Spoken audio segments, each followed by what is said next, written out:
show. In the zone, here I go. In the zone, here I go. In the zone, here I go. Yeah, they know I'm a pro.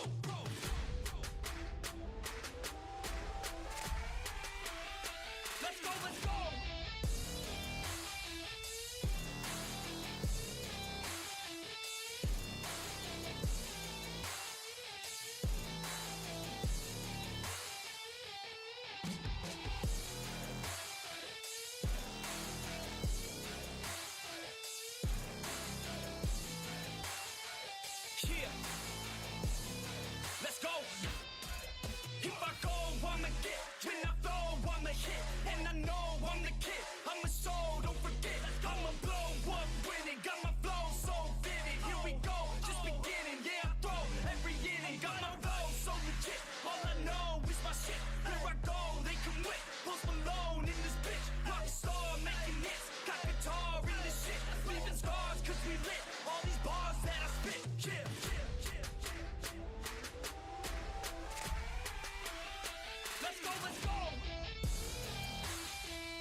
Let's go. If I know what I want, then I know what I get. If I go, they can win, cause they know I get lit. I'm a pro, not a myth, and my flow got some wit. Never slow, drink a fit. I get hype, I get lit. Here I go, I get lit. Here I go, I get lit. Here I go, I get lit. I get hype for the shit. Here I go, I get lit. Here I go, I get lit. Here I go, I get lit. I get hype for the shit. Right.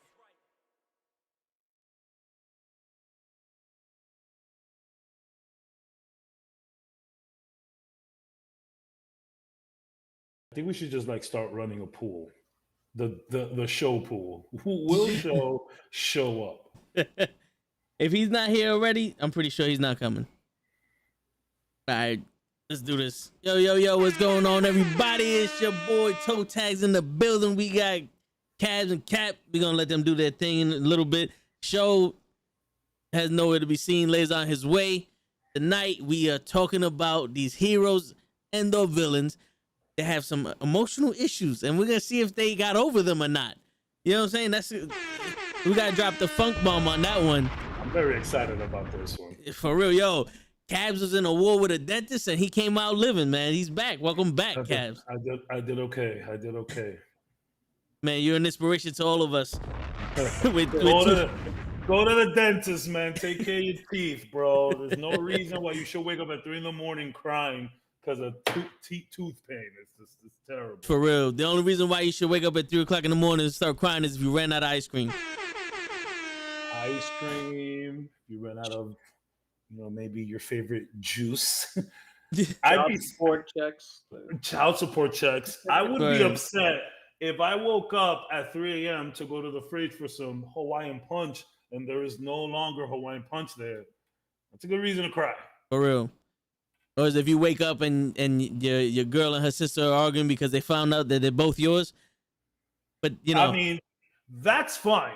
No, the Hawaiian punch? No, that's fine. But when the cousin starts calling, then there's a problem. Yeah.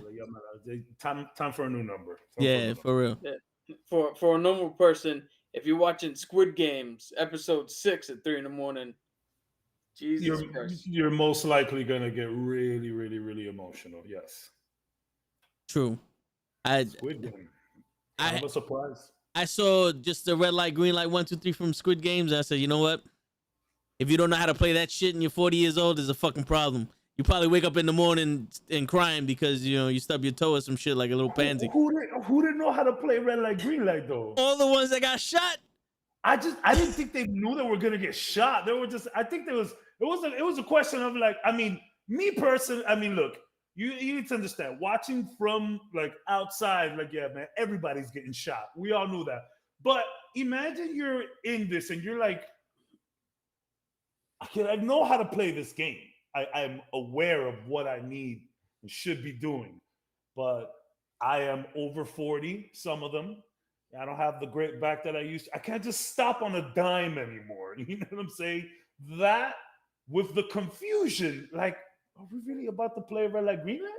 I think that's why 200 some odd people. Well, I think it was like 175 died in the first No, round. it was it was almost exactly half of them. That was all together at the Yeah. end. They were like 2-0 something, like 204 or something. Shit. See? Red light, I green don't- light, 1, 2, 3. Once she turn around, you gotta stop. Yo, if you're gonna do red light, green light, 1, 2, 3 with a fucking robot, she's shooting you. A female robot, that's shooting you. That's Well, like it goes hand in hand. It Why do you wasn't- think it wasn't Chucky the got a robot knife? shooting. What? Said it wasn't the robot shooting. It was the dudes in the pink. Yeah, with yeah. The triangles. That's the how they robot get was, you. The robot was tagging everybody. Mm-hmm. That's how they get you. Yeah. And Trump had the alternative facts. Yeah. That's how they get you, man. That's how they get you. I know that bitch was shooting everybody. She's a fucking robot. She's the Ultron of Asia. Speaking of Voltron, I don't know if you guys saw that last What If Yes. Yeah. That one was crazy. episode. I kind of rate them exactly the same as Infinity and Endgame. I would love to, when we settle down the real topics, I want to know what you guys think, because I kind of saw them as Infinity Endgame, and where I liked Infinity War better, I think I liked episode 8A better, although episode 8B had a fantastic fight scene. Shit. Yeah. Incredible. I was like, oh man. So I would love to speak about that later on. Oh yeah, Have we introduced ourselves? Well, I gave you the form, but Cap wanted to talk about robot. Listen. Yeah, Okay. I was following the lead. Yeah. That was my bad. Okay, so let's rewind. I am Cabs One Up. You can find me on Instagram, CABBZONEUP. I am alive from the dentist. Go to the dentist. Again, there's no reason why you should feel any tooth pain other than it's when really cold ice cream. That's okay. That's okay. Go ahead, Cap. Nice. It's your boy Cap CTM3, Cap for short. Nowhere on any social medias because I don't care about the world. You can only find me here on this podcast. That's it. He's exclusive to us. Exclusive to us. Can't find them nowhere because fuck the world. That's right. That's right. Yo, Show, we want you to introduce yourself. Fuck that, don't do that shit. There you go. There goes Show right there. He's always a part of the show, whether he's here or not. Great intro. Word. I couldn't have said it better myself. Lay's on his way, so we're gonna let him bars. Lay is on his way. See that? So It writes itself. How's chat doing, man? How you guys doing? Anything fun? Anything? Clearly we're killing time, hoping for letters show up soon. But anything fun happen to y'all before we get into it? Any good news of the week? Let's keep it positive news. Anybody found $5? Yo, what I just did to Krills on fantasy football was disgusting. We can talk about that later. But what's up, child? I thought you wanted to keep it positive. Well, that's positive for me. Shit. Yo, Kenny, stop looking at my girl, man. I'm not gonna tell you again. Kenny always violating with my girl, Cabs. And, Yeah. He he was violent with the girl. See, he was about to say which one. Talking about Sasha Banks. I was gonna say which one. Yeah, so, yo, we're gonna cover this on Friday, but every man needs at least 4 women in his life. He got 2 hands, he got 2 eyes. You need 4 women. No, It's just math. It's just I math. don't know about it. I'm so Yeah. That sounds exhausting. No, bro. Friday we're gonna show you how it works and how it's supposed to go. I've always said that women actually put, women need 5 different dudes to make a super dude. I've always said that. So I guess the same thing could be for me, but I don't know, man. I don't think I have like I don't like look, first of all, man, I mean, if they're all going to know that they exist, I think that's very weird, but it just sounds exhausting and tiresome. And not for nothing, like women just always find out, bro. it's best to just not cheat. And if you want to, you know, do it out of the goodness of your heart, that's awesome. Depends on the person or whatnot. But just don't have multiple women. That sounds so stressful. Yo, bro, it's vetting. You vet them for 2 years, so you know which ones are telling the truth and which ones are lying to you. And then after that, you take them to the dog park and you introduce them to each other. You know, Man, you have a whole fucking system. it's part it's the way the game is played. But the problem is, and we're gonna get deeper into this, the Women's Society meeting kiboshed all this shit back in 1999 because they thought the world was gonna end. So they wanted to run the world with this whole fucking Y2K shit. So they kiboshed all that, and then that's where they started going to their monthly meetings, and then everything fucking changed. They started putting us up against each other. Top 500 Forbes richest men in the world. Like, yeah, okay, whatever. We didn't need money until 2001. All of a sudden, right? Ain't that some shit? Yeah. Ain't that some shit? Stay tuned, guys. We'll have Dave Chappelle on in about an hour. No, yo, dude. I am the next generation Paul Mooney. That's all I'm saying. It's shout out Dave Chappelle though, man. Word. If you mad at Dave Chappelle, you didn't watch that whole stand up. You didn't watch it. You weren't listening.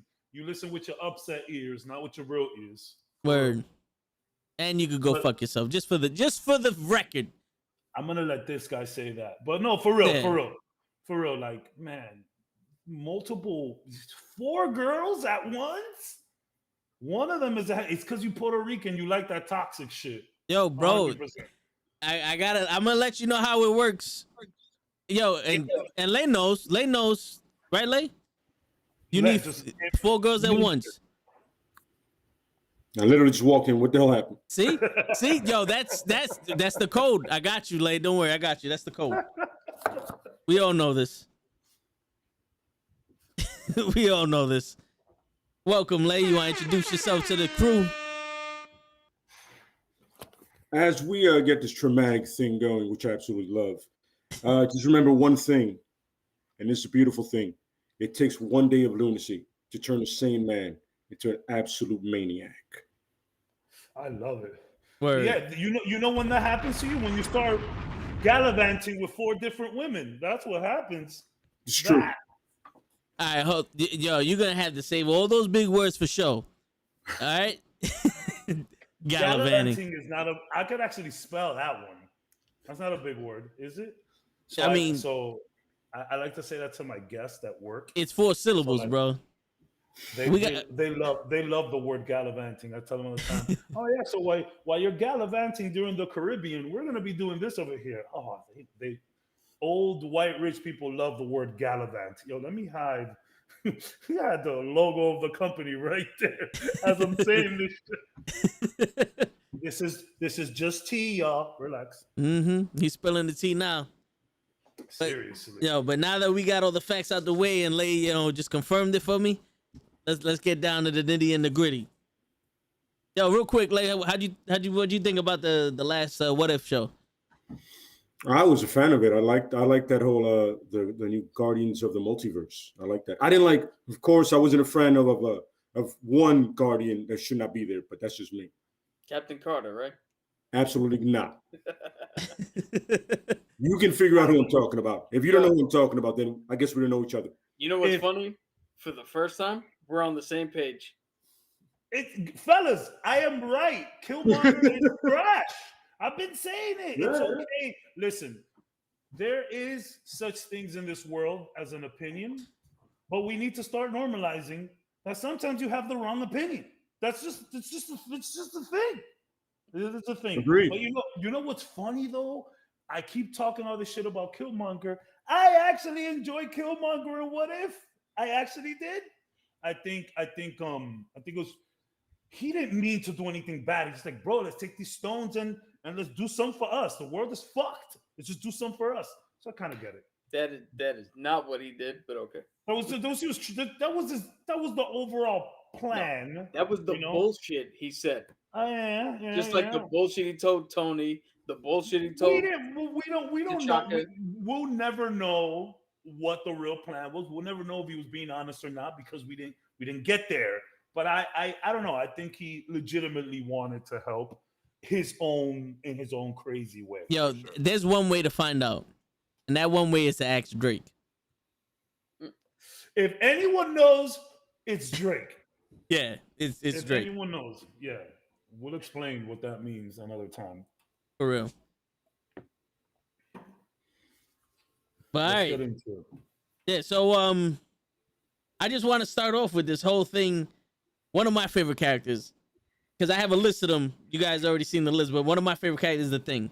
I want to start over him because, even though his parents died before he became the Thing, and he started, and again, I did some research. You know what I'm saying? Because I knew Show wasn't gonna show up, so I had to do some research. But his parents died. He joined the gang, and then his best friend showed him that he could get out of the gang. He joined the football team in college, met up with Reed Richards, blah blah blah blah blah, all that other shit. He turns into the Thing with the Fantastic Four, and that's when like his mental fucked up, because you would think that his mental fucked up when his parents died and all, but that's not the case. His mental fucked up when he turned into the Thing, and he actually called himself. Well, Sue called him the Thing, but he actually accepted that name because he's like a monster. He went from a man being the monster and the Thing and all that. So There's a lot worse looking monsters than the Thing. I'm just saying, he's a little hard on himself. Hey, I'll be here all week. I've been waiting for that one since you told me we were going to talk about the Thing. I'm not even lying to you. I hear you. I set that one up for you. Thanks. But yeah, so that's my thing is another one just for y'all. But yeah, it's like I kind of related to that a little bit, growing up and all that, and I'm pretty sure a lot of people related to the way he would feel that the Thing was. And I didn't realize that the movie did the Thing pretty close to what his at least his character was a little bit. It's not a perfect depiction of the Fantastic Four, but it's never gonna be. But yeah, I mean, I don't know if you guys want to, weigh in, because you obviously know more than me, but No, like I would actually I like to hear you go, because you've always, to me, like since being here and talking, you've always mentioned the Thing, right? So like, if you could go into, if you don't mind, what are some of the things that help you resonate, and some of the more empathetic views that you have towards the Thing, and why he means so much to you? Because I've heard you mention him plenty times. Well, one thing is because I was always in a group where I looked different than everybody. Even like my own family, like I looked different than them, because I was the dark skinned one, or I was the bigger guy. I was more obsessed with like lifting weights and being that sidewalk cracking dude. So when the Thing was muscular and all other shit, he was the big guy. There was the muscle brute in the group. That was me. So that's where I resonated from. And then when you realize that this dude didn't like the way he looked, and he didn't want to put people through that, and then when he found a girl that was blind and that fell in love with the way he was reluctant to change back into his normal state, because he didn't want her, he felt like, yo, she loves me the way I am. I don't want to change who I am and maybe lose her and shit. So how awesome was that, right? Yeah. That he just like fuck that, I'm fine, man, and to accept it, because everyone was so accepting of him at one point. Yeah. Yeah. So it's like, it's crazy, because it's at one point you like who you are, but you don't like how you are.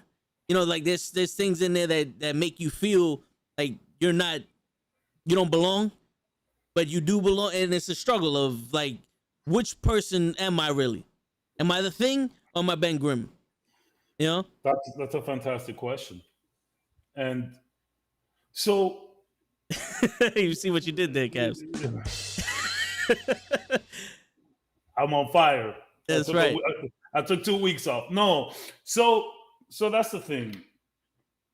And some people are better at this than other people are. But that whole notion about like not caring what people think about you, and it's like, man, you can do that all day long, and maybe not show it in public, but maybe sometimes you get home, and maybe the thought creeps into your mind. It's like man, are they right? You know, am I this different person that I think that I am, or am I not as genuine to myself as I think I am? Am I really genuine to myself and they don't get me?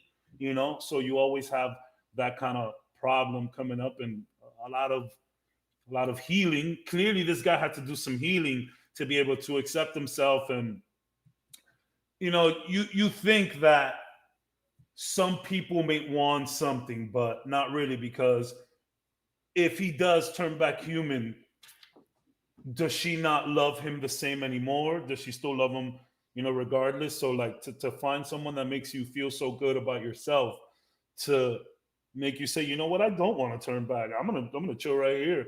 And whether she's blind or not, she is a human being. She senses, she touches, she knows exactly what's going on. And for her to still be around, I think it's pretty powerful. And I'm glad we started with the thing.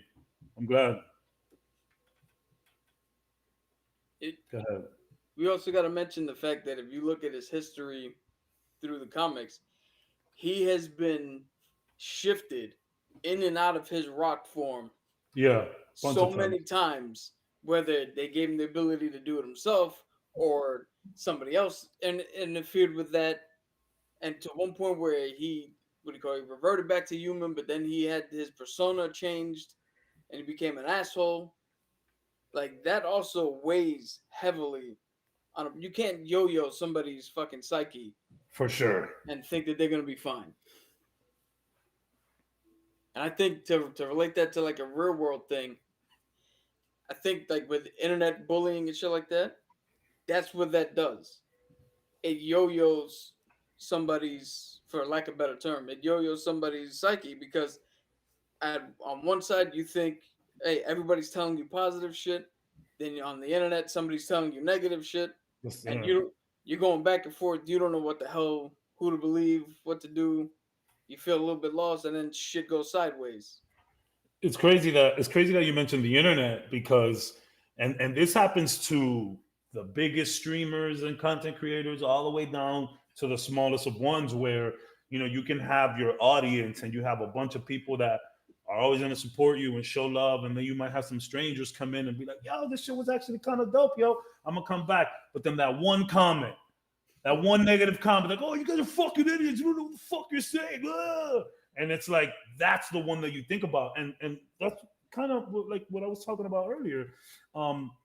You can talk the talk, walk the walk. Oh, I don't care what anybody thinks about me. And you shouldn't. But I mean, it's hard. It's just one thing one silly little thing can knock you out of that state where you're like, I don't give a fuck what anybody thinks. I know what I provide. I know what I can do. I know who I am. I'm true to myself. And, if you don't see it, fuck you then. But somebody might say that one thing and they're like, you could just be at the crib eating and it just comes in your mind. So I see what you're saying, especially with the internet and all of that shit. What do you say, Lev? I completely concur with that.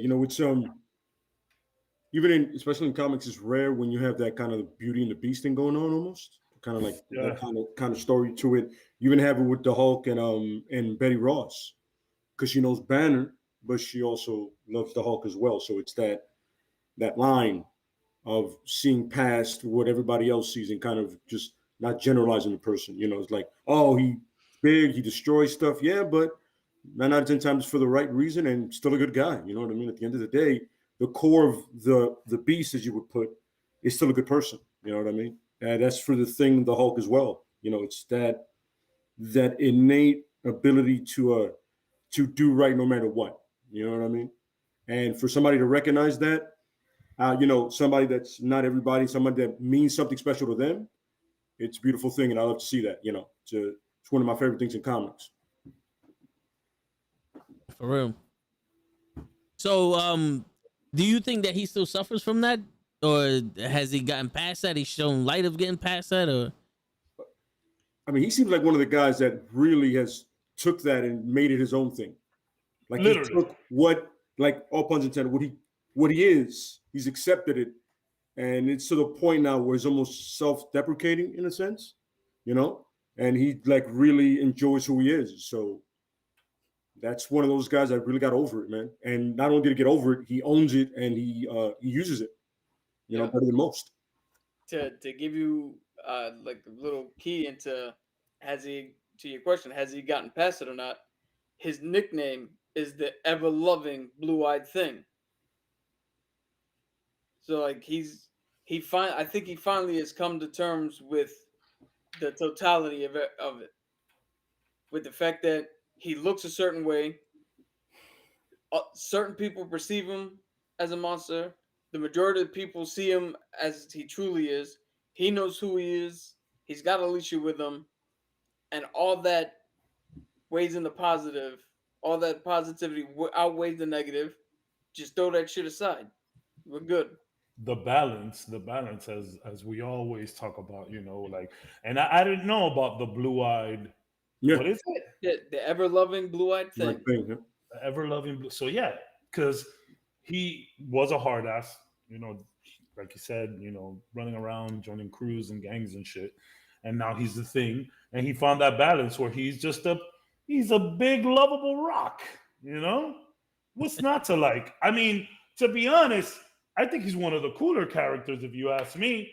Give me the Thing over Cyclops any day. No, I don't want to offend anybody. But sometimes he's, even Captain America, which I love. Some of these hunky guys, like, all right, let's show love to my man here. Look at those blue eyes. But you know what? He's got rock hard abs. So there you go. Oh, we're gonna be doing this on podcast. We on it. We are on it. Oh yeah.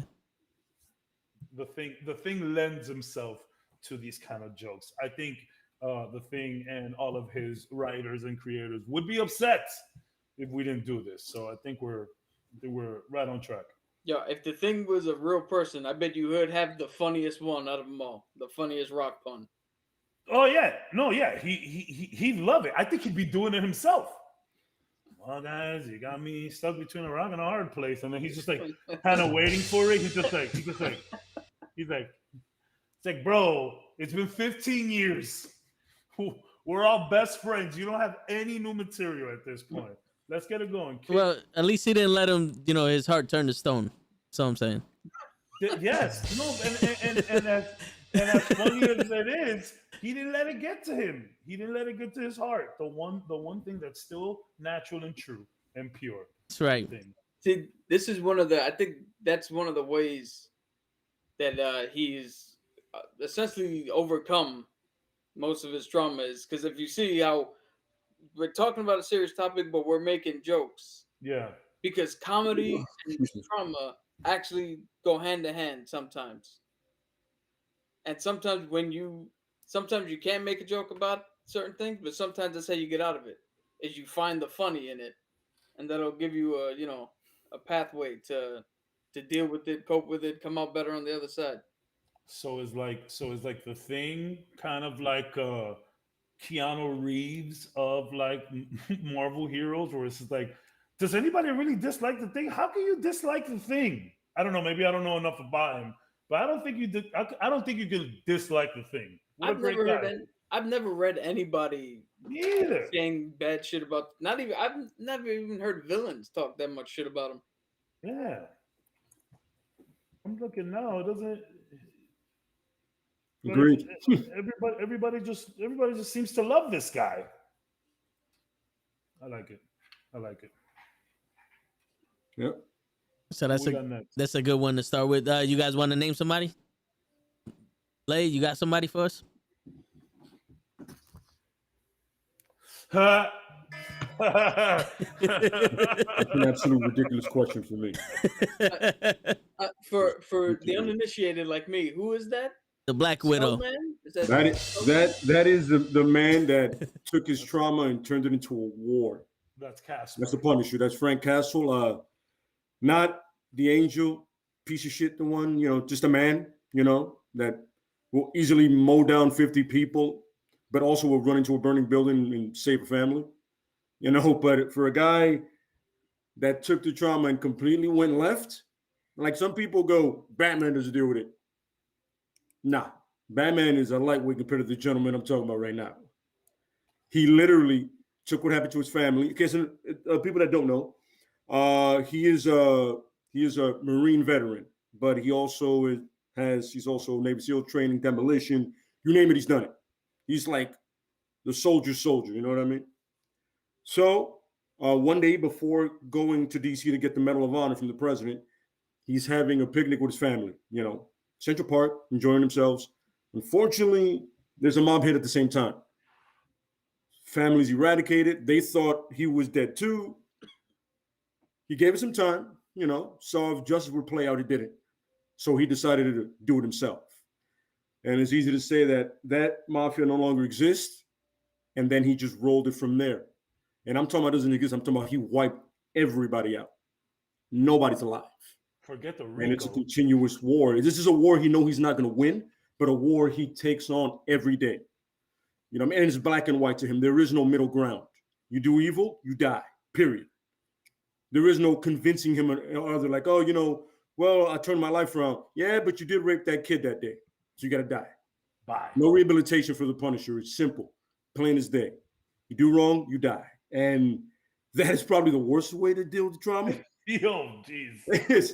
The absolute worst way is to internalize it and then pretty much spread it out to the world. Spew it out to the world. Yeah. And when he does it with bullets and knives and bombs and with extreme prejudice. The man took a landmine and threw it at somebody, threw it at a group of guys, and that's how he was able to get away from them. Hot potato. Ball bearings and everything. So this guy is not the healthiest way to deal with it, but I feel that's his way of dealing with it, and I relate to it because I've lost people, and my first instinct when it's a violent thing is to do something like that. It's horrible, but you know, like he says, sometimes, you know, certain things are inadequate. Justice is inadequate. You know, sometimes you need punishment, and I agree with it. You know what I'm saying? But like I said, horrible way to deal with it. Absolutely, and he keeps doing it, man. You know, and it's insane to read. It's fun to read, but then you realize, yo, whenever somebody confronts him about it, he tells them, "You don't know me, so you don't know what I'm about. So you go fuck yourself," pretty much. In a very polite way. Okay. We don't know you, but we read. We have eyes and ears, and it's like so. Do you think he's over it in his own way, or he's just not over it and lying to himself about it? I think once he destroyed the mafia that killed his family, he was over it. But he understood in his insanely only Frank Castle way of dealing with shit that in order for that to never happen to another family, he's gonna have to keep doing it. So essentially it's dealing with it, but not dealing with it. You know, like he could have easily started over, got a new family or whatever. But this is not that. That man is not this. This is not what he does. It's kind of like when an athlete doesn't know when to retire. Like, you did it, bro. You got it. You got it. Go. You got it. And the funny part is there's a comic, right, where it's his last tour in Vietnam, and at one point they're coming at him. You know, like he's literally the last guy. He has an M60, you know, the classic Rambo gun. Jeez. You know, and he's literally holding off all these invading Vietnamese. And at one point, he hears a voice in his head tell him it's pretty much the devil. A lot of people like to say it's nightmare, but it's not. You know, but like I say, like, listen, you can live in this war and you can live in it forever, but it's going to cost you something. And he's in the rage of trying to survive. He goes, "I'm with it. I'll do it." And then when he gets back home and the voice tells him, "Remember when I told you it's going to cost you something?" And he's looking at his family. So I have a question here. So you know how we keep mentioning that Batman never left the alleyway? Absolutely. So would it be smart to say that Frank Castle, as opposed to Batman, Frank Castle died in that picnic? Absolutely. Absolutely. Yeah. Yep. So whatever the person we're looking at now is not Frank Castle. That dude died with his family, and now we just have a very unleashed fucking id. For those who know Yeah. psychology. That day Frank Castle died, and that day the Punisher was born. Pretty much. Like there's like two people that actually call him his name, and that's Micro and a detective that he gets along with. But after that, it's Punisher. You know what I mean? Oh, and Nick Fury. Whenever he decides he needs to mow down some people, and Yeah. doesn't have to get his hands dirty. He goes, we'll just get Frank. Hey, Frankie Hey. boy. So let me ask you a question for his psyche. Is he the type of person that wouldn't commit suicide? No, he's he would find it as a weakness almost. So Like they had interpretation in the movie of it where he tried to kill himself. I go, we would never do that. You know what I mean? Could it be logical for him to have gotten his revenge and not gotten his peace, but used punishment as a justification to keep living? Absolutely. That's I exactly told what you it is. it's a war. He knows he's not going to win, but he's going to wage it regardless. You know what I mean? Yeah. And like, understandably, reasonably, like let's say reasonably, he kills all those mafia members that killed his family, right? Yeah. You're done, right? You move on, right? But not him. It's not. That day in Central Park is that, and I mean, it changed everything for everybody, especially like because if you ever see him in the universe, he rarely comes across another superhero. He kind of has his own pocket kind of deal going, like Spider-Man is the one he comes and Daredevil. He just, and I feel like sometimes he just likes fucking with Daredevil just for the fun of it. Yeah. Like just to fuck with him. You know what I mean? Like this is his fun. It's like I'm gonna fuck with Daredevil. This should tell you what kind of mindset he's in and if he's over trauma. Mhm. Daredevil, the first time Daredevil, Matt Murdock, got arrested and was sent to Rikers, the Punisher sees this and goes, oh shit, he might need some help. Mhm. So what does he do? This guy steals a purse. And instead of just like getting the purse back or whatever, he just murders the dude in front of a cop. Hands the lady back his purse, puts his hands out, like, up. Shall we go to jail? Take him to prison so he Absolutely. can go protect so he can go protect the Daredevil. Yeah. Like that's somebody who's not. Yeah. There was one part where he got sent to jail, right? Like it's a courtroom, and he goes, "So what do you think?" He goes, "You're literally putting me where I want to be. I am going to be with the scum I want to kill." And somebody always like helps him get out of jail. Rorschach Somebody vibes. believes in what he's about, like a cop or a prison guard. But like I said, horrible way to deal with it. But that's the way he deals with it, man. Absolute murder, torture, carnage, you call it. So would you say snatch a person? I mean, you put your hands on a woman in the left field in his view, and he'll cut you open. would you say that he's doing shit like this for someone to actually kill him so he could be back with his family? So that's what I wanted to say. Yeah, my bad. It's funny. I didn't mean to cut off. Towards the end of it, like there's a comic book, right? Like he gets out of jail, and he's old, and he's like, "Yo, there's like no war to fight," and he's kind of that writer kind of gave him that thing, like he's looking for somebody to off him. The one I'm used to reading, the Max series. No, he's just doing it. Like just keeps finding weapons, keeps finding more people to kill, slave traders, sex traffickers, you name it, he does it. So he's basically the justice, the balance of justice. I wouldn't call that justice. Well, I mean, That depending on who you talk about. It's punishment. Yeah. Because justice, you can answer justice sometimes by somebody going to jail. You know what I mean? You can justify it. They can be like, all right, hey, we got him. The court system worked out. He was like, I'm gonna cut the middleman out. No court system here. No court system here. I don't want to see a lawyer. I don't give a shit about jury. I have a 45 and I have a full clip to your face. There it is. I mean, like you get a child trafficker or some shit like that. The only right he has is the right to kapow. Yeah, basically. Yeah, it's funny. That's one of my favorite stories where you find out that they have sex, and essentially the leader is a woman, which threw me off. But he got to the point where he's like beating her through a bulletproof glass window, like he's to throw out of a skyrise. He's literally smashing her face to it until she goes out. Shit. Subtle. Yeah. Very subtle. And that's Frank Castle. That's the Punisher in a nutshell, man. So it's safe to say that he hasn't got through his. Oh no. He didn't get over it. He saw it. He said, "This is where I am the line. Whatever happens from this point, we're not even looking back anymore." That is a total not getting over it. Yeah. That's just Yeah.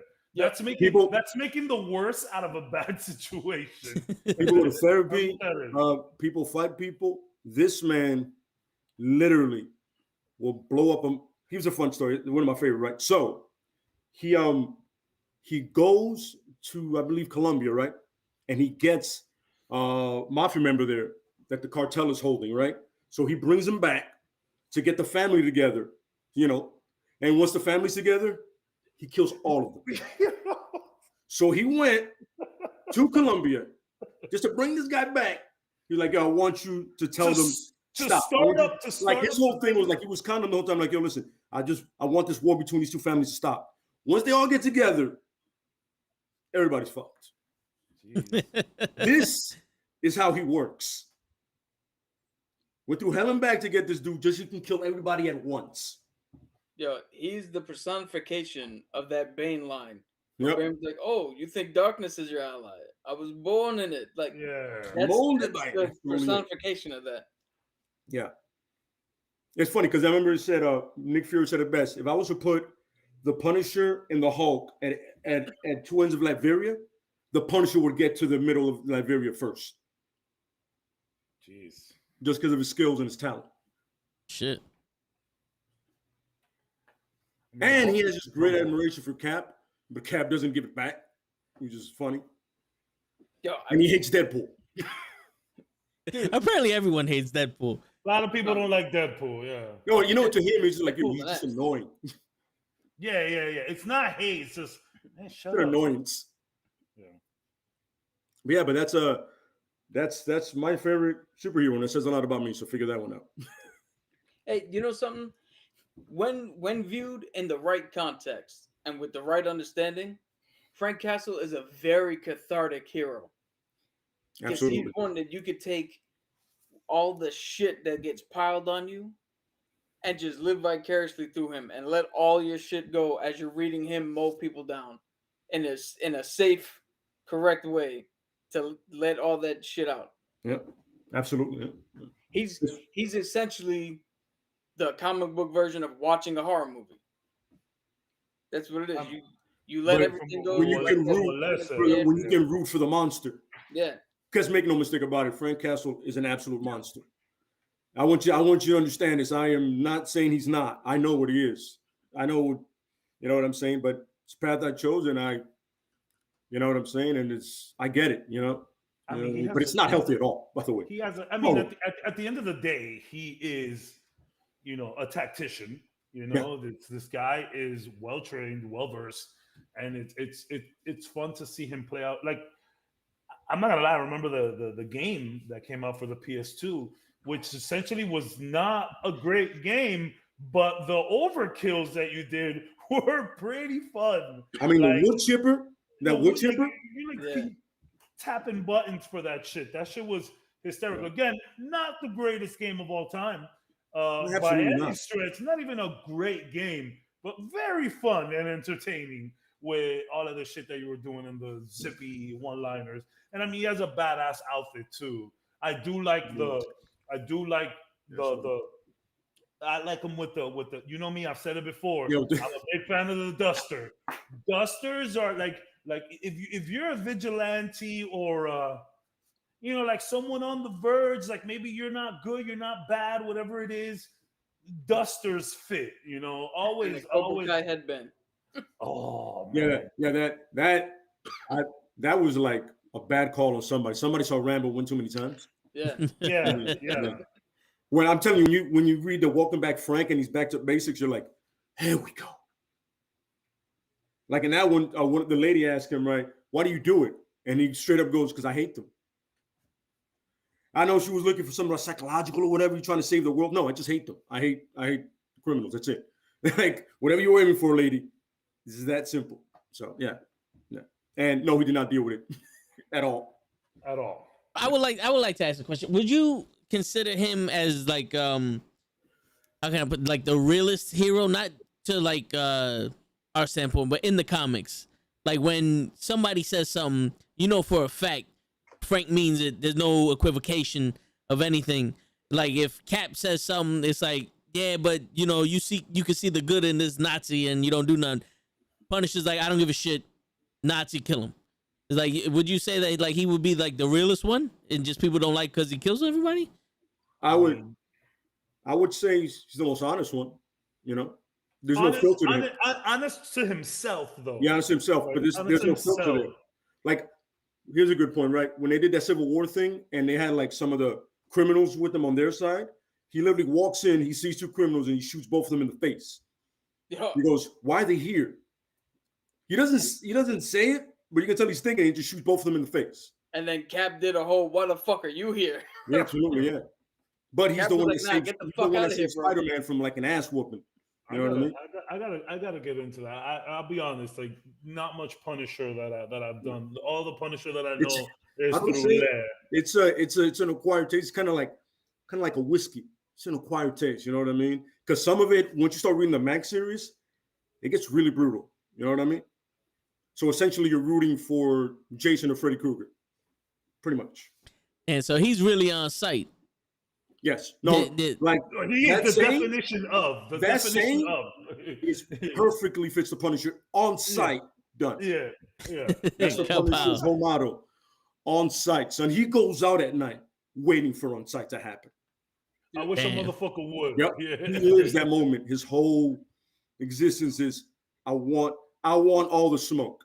Yeah. He not only every minute of the day. He's making smoke. Yeah. But he just loves the moment when the smoke comes to him. He goes, I was waiting for this. So even I know I sound really gleeful about this and enjoying it. And fucking horrific. It's comic, but you know what's funny part of this? I don't give a fuck. I love it. I mean, it's interesting because it's like there's no way in hell that he'll work with anybody that's a bad guy. No. Like even if it was like, yo, we gotta stop Thanos. Wow. Well, we gotta stop Thanos. I don't know what the fuck the Kingpin was doing here, but let's go get the motherfucker. So I have the Anti-Venom comic book, the graphic novel that you could read, because there's a he teams up with the Punisher, and the Punisher's like Anti-Venom and Eddie. It's still Eddie Brock, and he's trying to tell him how he's changed. And the Punisher's like, nah, fuck you. You're still Eddie Brock. And the whole time, I think it's for a few panels he does it, but the whole time you get the sense that the Punisher just has a gun to Venom's head. It's like, yo, I'm with you. I'm with you now. You make one fucking wrong move and bam, you're done. I don't give a shit. I know who you are. Mm-hmm. I mean, I'm telling you, that whole thing, going to Colombia, getting that mafia guy, and then bringing him back just to kill him. That's the man. That's the way he works. And the same thing, if he'll get like if he has to work with a villain, he's gonna kill him at the end of it. That's like this thing. He has to. You know, it's like that itch. Like, I gotta scratch this, and you gotta die. So I gotta do it. Justify justify doing it. He has to do something to how do I say that? To rectify. To make sense of it. Okay. You know, like he has to all right. Rationalize. Exactly. He has to rationalize. Like, all right, I did this, but in order to make this work, I got to kill him at the end. Okay. Jim, yeah. So he ain't never gonna lead no Suicide Squad. It's funny because he got when they started writing him for the Thunderbolts, right? That's the same with the Red Hulk. Funny, Deadpool's part of it. Thunderbolt Ross is part of it. Elektra and somebody else. And when they were doing that, the guy who originally made him goes, I would never in 1,000 years put him with a crew. That's not his thing. Yeah. Especially a crew of villains. Yes. Like, in reality, he should be blowing all their heads off. Like, imagine they're like, they link up and they're going to sleep. The next day they wake up and it's like, there's somebody missing. Oh yeah. You just see Frank on the side, just fucking doing something, like sharpening his knives. Like, huh? Breakfast? Sure. You know what I'm saying? Yeah. Don't put that guy with a crew. Absolutely, yeah. That So- much I know. So, would you say that was it? Daredevil season 2 is the best interpretation of him? It's honestly, yeah, it really is. It is one of the, like I've always said, each one of the movies has something about it that's good. Like part one, like the first one with Dolph Lundgren is really gritty, and it makes sense. You know, somebody's gonna turn him a cop. I don't understand that, but they go fuck himself. But it's dark, and he kills a lot of people. The one where Thomas Jane That's what he's doing. has a Welcome Back Frank story. That one's okay. Yeah. I don't understand the family dying in Puerto Rico. That threw me off. Whatever. It's not to me. And the one with Ray Stevenson, that is the most physically accurate looking Punisher. Because he literally looks like the Punisher when they were writing him at that moment. Like he looks exactly like him. You know what I mean? Yeah. So kind of fuse that together, you can make a good. The only my problem with John Berthold is the fucking grunting. Like he's lost his mind. This man is tactical. He's not gonna be grunting to give away his position every 3 minutes. I'm like, yo, dude, stop that. What the fuck? Yeah, he's playing a psychopath, not a Punisher. Yeah, it's not tactical about that at that moment. I'm like, you're grunting like a moron. Everybody can hear you. What iteration is that? This is the John Berthold in The Netflix show. season 2. Okay, gotcha. I'm like, yo, dude. The hallway fight scene I get because fuck it, who cares? Like when he's fighting in the prison, Yeah. perfect. But little more tact, just a little bit. Speaking of Daredevil season 2, actually has nothing to do with what I'm about to say, but I wanted your attention. So the other day, I didn't feel like playing video games. I had some time to kill. Was just kind of chilling on the couch.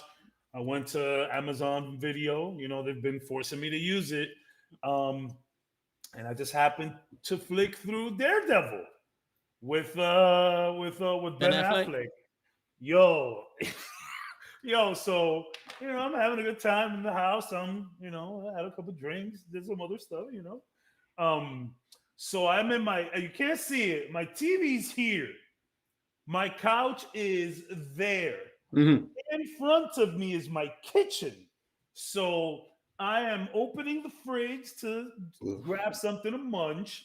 And while I'm doing that, the little scene came on with Elektra when she's like with her size and she's getting ready to go get Daredevil.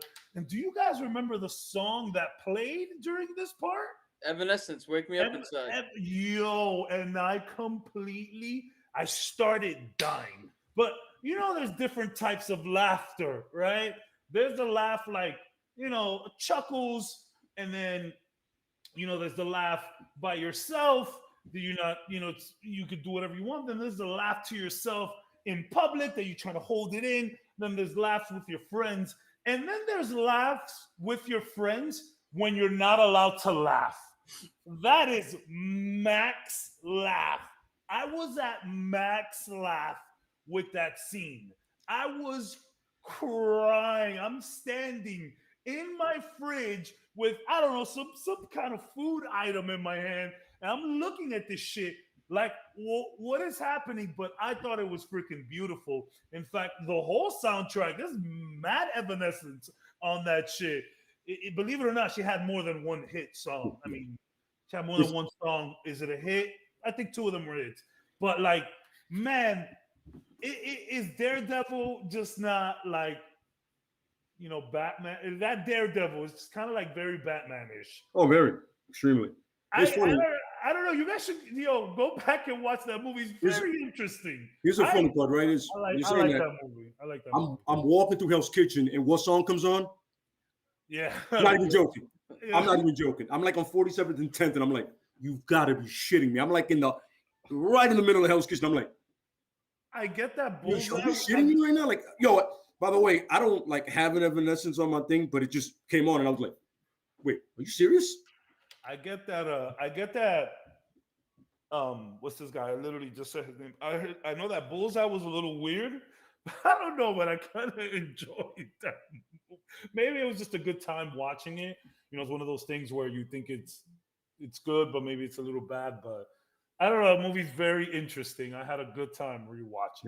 That movie is everywhere and then nowhere. It's everywhere, amazing. exactly. Nowhere. That's it. It's everywhere and nowhere All at the same time. That's the best way to explain that damn movie. But I don't know. Yeah. It was a fun watch. Maybe I should have watched Daredevil the show season 2 because I did watch some of season 1. Maybe I should have spent my time on that. I don't want to call it a waste of time that I saw Daredevil the original movie. Shout out Ben Affleck. Ben Affleck could just play good heroes. I don't know. People look at me like I'm crazy, but I think Ben Affleck is good at playing heroes. Better Batman, man. Spend your day. Way better Batman. Way better Batman. Speaking of Batman. Is that your next hero, Cabs? I mean, that's the guy I'm always talking about. Batman. Batman's important to me. Batman is important to me, for a lot of different reasons. And I know this show. I know we like to have a good time with my boy Batman. I know, look, man. Like Cap says all the time, bro. If we're talking shit about your hero, understand that we might like them too. There's I don't think there's much heroes we all collectively hate. Everyone has their guys, whatever. But at the end of the day, Cyclops. Sorry, clear my throat. Aquaman. There you go. We all got him. Oh, but he's so strong. Okay. So Batman. Okay. So this is why I brought it up. Okay, I work sales, and when it comes to sales and like even motivating and you're at the gym or you're trying to run a business and all of that, they always mention your why. Everyone is familiar with that term, your why. Yeah. Your why are you doing this? So before I go into Batman and his whole shit, when do we draw the line as to your why? You know what I mean? So, because we know why Batman is doing it, but is his why the reason he hasn't left the alley and gotten over it? Or is his why the reason why he has, or the opposite? So I just want to throw that out there to you. When does the never leaving or never getting over it, when does it stop becoming the why? Does that make sense? Yeah. Yeah. I would think that when he stops becoming Batman. We'll elaborate. Because if you think about it, I remember Lay saying this a couple weeks ago that the reason why that's motivation is because he couldn't do anything or he froze to protect his family. So when he's Batman, instead of for him getting comfortable, he always reverts back to the part where he froze. He's fear. and this can never happen again. And that's what makes him so tough on Robin and Catwoman and all the criminals and everything like that. That's what makes him a no nonsense guy. It's I have to protect people at all costs, no matter what. I have to be able to kill the Justice League if one of them fucking snaps one day. I got a plan for each one of those motherfuckers. I dare you to do it. I dare you. Yeah, he's on one motherfucker did it to me, and that's it. No one's doing this shit to me again. So I think that's why he keeps his why. So okay. My bad. Please, Cap. I would love to hear what you have to say about it. I was gonna say that his why has now become an excuse. Okay, this is what I'm talking about. Let's go. Because he keeps using that as the excuse, where even if he never says it, there's always the undertone of my parents died in an alleyway and now I'm a bat. But look at Dick Grayson. Dick Grayson had both of his parents killed. He had the psychopath Batman, as we say on the show, train him. But he was able to come to terms. Yeah. He's able to go through it. And right now, I've actually been reading how Dick Grayson Nightwing is actually now the best superhero DC has.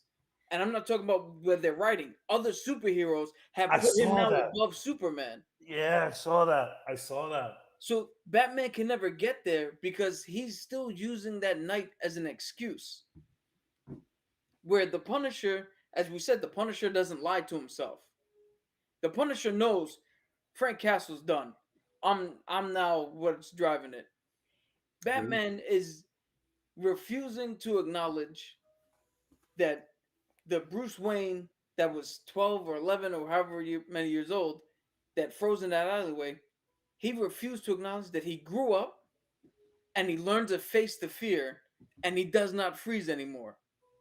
So as Totex was saying, every time something happens, he reverts back to that alley, reverts back to the feeling of that fear. Now at this point, he's letting his trauma be his excuse. I have to do this because back then. But In my opinion. but no, but and to piggyback, but or rather, he understands that he's messed up though. So that's one of the things that differentiates getting over it or being stuck in there or how you move out of this situation. And again, to people who are just coming in, we're talking about, heroes and villains where their traumatic moment that led them to be this, or have they moved on? So like Batman acknowledges a lot of times that he's fucked. He knows it. He says it all the time.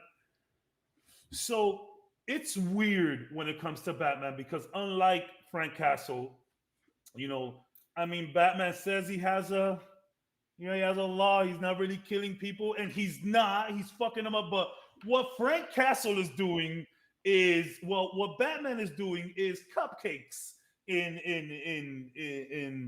the same light of what Frank Castle is doing. So I think that it's important to Batman to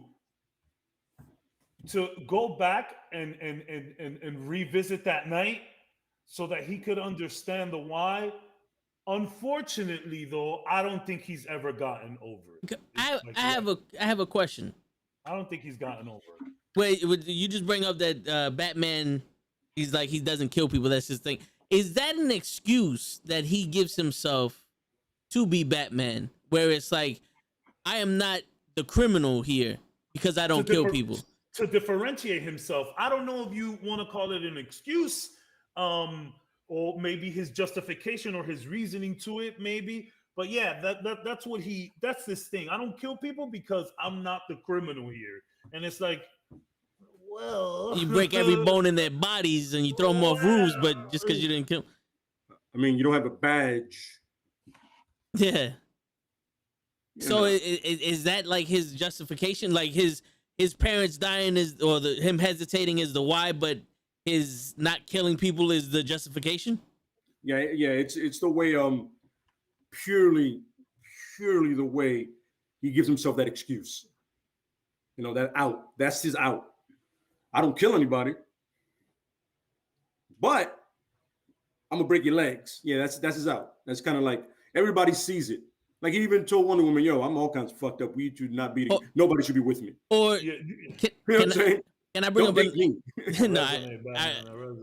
Can I bring up another point? Or is it that his rule of not killing is because he's actually still afraid? You know what I'm saying? Like afraid of becoming the thing that made him Batman, like being the criminal. No, it's one of those things. It's like you know how where you're like, all right, I'm gonna do this up to this point because after that it's gonna be too much of my time or yeah. So it could just be like he's still afraid that he's gonna hesitate that one time, and he has like, all right, I can't kill anybody because if I do, it's gonna snap me into being the Punisher or being the people that I despise. You know what I'm saying? Like, because a man that uses fear to run over everybody has to be afraid himself. He needs to understand the fear too, which is part of it. And not only is he scared of hesitating and or replaying that night. I mean, we see his controlling nature with these sidekicks that he's had, the women in his life. So we see it, and it does come from a place of good, But I mean, tons of these guys, most of the villains think they're doing good, right?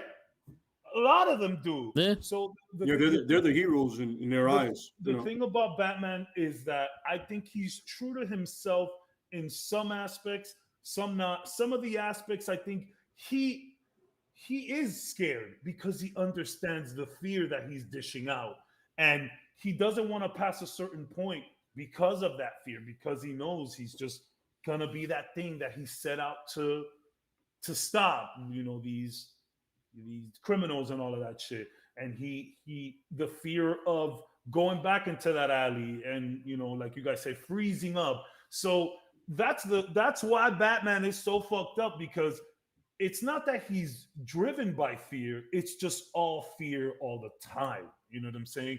The fear of failing, the fear of, you know, freezing, the fear of losing someone else, the fear of losing someone under his wing. It's all of that. So I do think, like, and I know we say it all the time, that Batman never left that alley. Batman got over what happened to his parents. He never got over the fear because he uses the fear, if that makes any sense. But here's the thing. I think what makes Batman so dangerous is the fact that he might have gotten over it, but he doesn't do anything to address it. Like therapy, or like talk about it, you know. Yeah, like because that. so the closest thing he's done is, so when they first introduced Robin, there was a, what do you call it, like art imitated life. The Batman used to carry around a gun. He actually did shoot and kill people beforehand, not just Frank Miller's run. He used to do that shit originally, and then the writers found that he was people weren't really connecting with him, so they actually wrote in the story that he was scaring the people he was trying to save, sometimes even more than the criminals were. So he got Robin, and he changed his color scheme to the gray and the blue, like Adam West type colors, to lighten his look, to make people less afraid of him. So the fact that he was able to acknowledge that part of it, but never really deal with it head on. Because think about it, if Bruce Wayne, with his money and with his skills as Batman, could be like Nightwing, could be like Dick Grayson, that's your ultimate superhero. That's yep. But he's Hold never up. fucking. Show came in the building. Sorry about that, Cap. Go ahead. I'm saying he never got there. He chose to stay where he was, where everybody else. Dick Grayson has moved on. Tim Drake has done good to a certain extent. Jason Todd as the Red Hood has gotten to some level of place where he's relatively okay. Like, I don't want to call it peace, but maybe a little truer to himself. No, Yeah. I hear you. So it's like I think I agree with that. Like I think that would be the consensus here, where he never left the alley. He got over it, but he never really did anything to address the fact that he's still stuck in that alley. So clearly, like, and when I say get over it, I mean in the sense of not going full Frank Castle, you know, and I guess that is the extreme example, but you know, you do have your Daredevils too, you know what I'm saying? Which y'all get into. Which I cannot wait to hear you talk about Daredevil. Before we switch characters, I have a question, because I was saying, I was doing some research with the characters, and they were saying that Batman either developed a split personality or created another personality, matches Malone, where it was basically if Bruce Wayne became like a fucking wanted villain and Batman died or something, this is his persona to get out of the game. And like at certain points, he was always dealing with different colors. Like he was going so crazy, like he'll be a different color every issue or some shit like that. Like, can you guys elaborate on that? You guys know about that, or? All right, so Matches Malone is pretty much Batman's way to infiltrate the gang, to get into gangs, like Okay. mafia, whatever. That's like his way in. You know what I mean? He made his character personification. You know, he has like He has like a Damn, show you fucked up Lay's feet. how do I say this? Like he can uses his character all the time. Like you'll literally use it, then he goes away. All of a sudden, oh, Matches is back in the game. Literally, that's what he uses it for. To get in, to infiltrate, to get information. Then gets out, and then he does his Batman thing. When Okay. he needs to go to a shaky back alley dice game, Matches. Matches goes in. And what a fucking cool name, by the Matches way. Malone, yeah. Matches Malone, kid. That shit is. And what does he lit have in his mouth all the time? all the time? Straight Cobretti. Straight Cobretti, baby. I tell you, I say it all the time. My favorite part of Batman is the mob element to the whole thing. I love that shit. I love wise guys. You know what I'm saying? Yeah.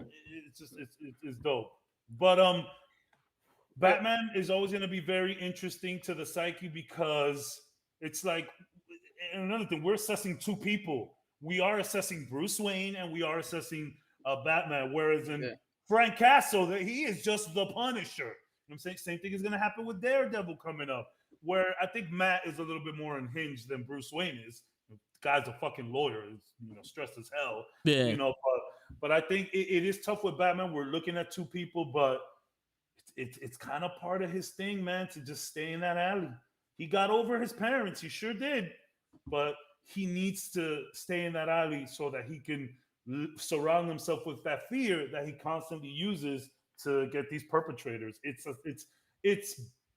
sad, beautiful poetry, really. Is that also a reason why he never killed the Joker? Is like the Joker's also a way to keep him sharp, He yes. Well, that's the thing. Like he can't. He just won't do it. And I think there's theories about it in The Killing Joke that he did it at the end when the lights go down and whatever. But I mean, my favorite. Well, besides the ending, outro speech by Commissioner Gordon, my favorite line of The Dark Knight is like, "Yo, like, we complete each other. Like, don't you feel?" When Joker's hanging upside down, he said, "Don't you feel like we should be doing this forever?" I love that line, and it's true. Like Batman, like Joker is there to remind him that, yo, there is sick people in this world, and I'm doing this. I know why I'm doing this, and I need to put the fear in there, but I can't take them out because I become this different person. But I'm pretty sure, is there a iteration tag Cap where he kills the Joker? I know there's theories about Killing Joke. The only iteration that I know is the Killing Joke one. Yeah. Where they don't. It's the first time Batman ever laughs. Yeah. And they say that he's strangling the as Joker. as it's scrolling down, you only hear him laughing now, and the Joker stops laughing. Yeah. So what they're saying is that he's literally, because the Joker tells him, he's like Bats. Like, this is the most sincere you'll ever see the Joker. He go, Bats, it's too late for me, bro. Like, you gotta stop this, bro. I'm never gonna go to your side, bro. And then after the joke and all of that shit, while the camera's rolling down, apparently he's like strangling the Joker. You only hear him laughing now, which is insane. That the Batman is laughing as he is strangling the Joker to death. That's fucking morbid, bro. It's crazy. That's crazy. That's why they call it the Killing Joke. The Killing Joke, and that last joke is hilarious. By the way, I think that shit is mad funny. Yeah. All right. Before we go on to the next character, show, just to catch you up, we spoke about the Thing, we spoke about the Punisher, and we spoke about Batman. Are there any questions that you have about any of those three characters, or? Few minutes that I've been here, I already heard most of whatever I knew, which is Oh, wait, you cut out there, but By the way, show dope shirt, kid. Soldier 76. nice. You know I'll be with the tees. man, y'all always looking stylish. Trying to be like you. For real. Yo, Cap, you want to give us your hero or villain? Yeah. Real quick, just little funny trivia, because Cobra Cabretti was brought up in 1980 something. they went to Sylvester Stallone to write Beverly Hills Cop. Yep. He wrote a script, and they were like, "Nah, man, that's too dark. We want to do a comedy." So they scrapped that, and they made the movie with Eddie Murphy. Then Sylvester Stallone came out with the movie Cobra. That is the script he wrote for Beverly Hills Cop. Oh shit. I didn't know all of that. Yeah. I love all of that. I love all of that. Fucking Needless to dope say, Hollywood one shit. was really successful and one was not. Yeah. I love them both I equally. love Cobra. Don't get me wrong. I love Cobra's Cobra. Yeah, but I love clearly, Cobra. Clearly, they were thinking maybe it should be funny. You know, that one line. I'm a disease, man. He's like, yeah, and I'm the fucking cure. you know what it was in Cobra. He fell for the banana in the tailpipe. That's why it didn't hit as hard. But I see that. I see what you did there. Wait. There you go. Go ahead, Cap. So the first hero I was going to bring up is Daredevil, who actually suffers from clinical depression. Okay. So it's not his thing is he's not stuck back in the alley where his father died. He's actually so a big thing that we mentioned before about Daredevil is his Catholic background, his actual belief in God. And he goes to confession to the priest almost every few fucking issues and shit. And his depression stemmed from the fact that he realizes that he is not affecting things the way he thought he would be. Because even though he knows that it's necessary for him to be the devil of Hell's Kitchen, the guardian devil, him being a lawyer is not really affecting things. He can't, like we said, most of the times he's unsuccessful in helping his clients. Then he's got to take to the streets and actually he's got to beat the shit out of people, which takes a toll on you. Because as cathartic as it is to see Frank Castle just do it without remorse, when you got somebody who truly is trying to repent, it weighs on you when you're doing shit like that. Then you get the fact that Elektra was introduced into his life, then taken away, then came back as a villain. All that shit, it brings him such highs and lows that it wore him out. And he actually stopped for a while, and he actually got better. He actually got support. He actually got help. He actually beat his depression. And then he put the suit back on. And in mere months, he went right back to that fucking depression. Because sometimes being a vigilante is needed, but it's not what the person doing it truly needs. It's a dirty job, 100%. So, and that's the one thing about Daredevil that I think people didn't realize that they would enjoy so much, or it's that religious element to him, and the way that you put it, and just watching the movie now, going back. And I know it's a movie, it's not the greatest movie, I get it. But like that movie just starts with him dropping into the church bloody, like after some shit just went down.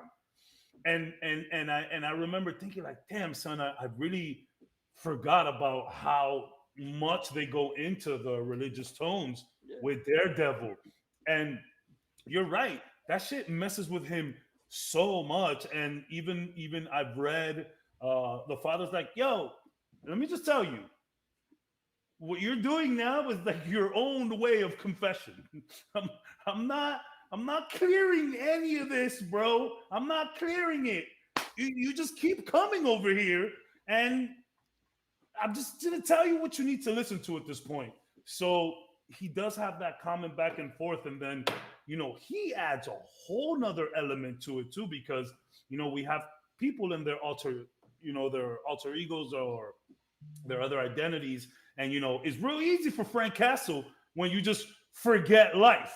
But a lot of these motherfuckers, can't forget life. You know what I'm saying? His kid is a Yep. lawyer, so he just has it coming from all sides. It's like Daredevil is the guy that, like, man, you kind of can't feel too bad about him not leaving that alley if he indeed has not left.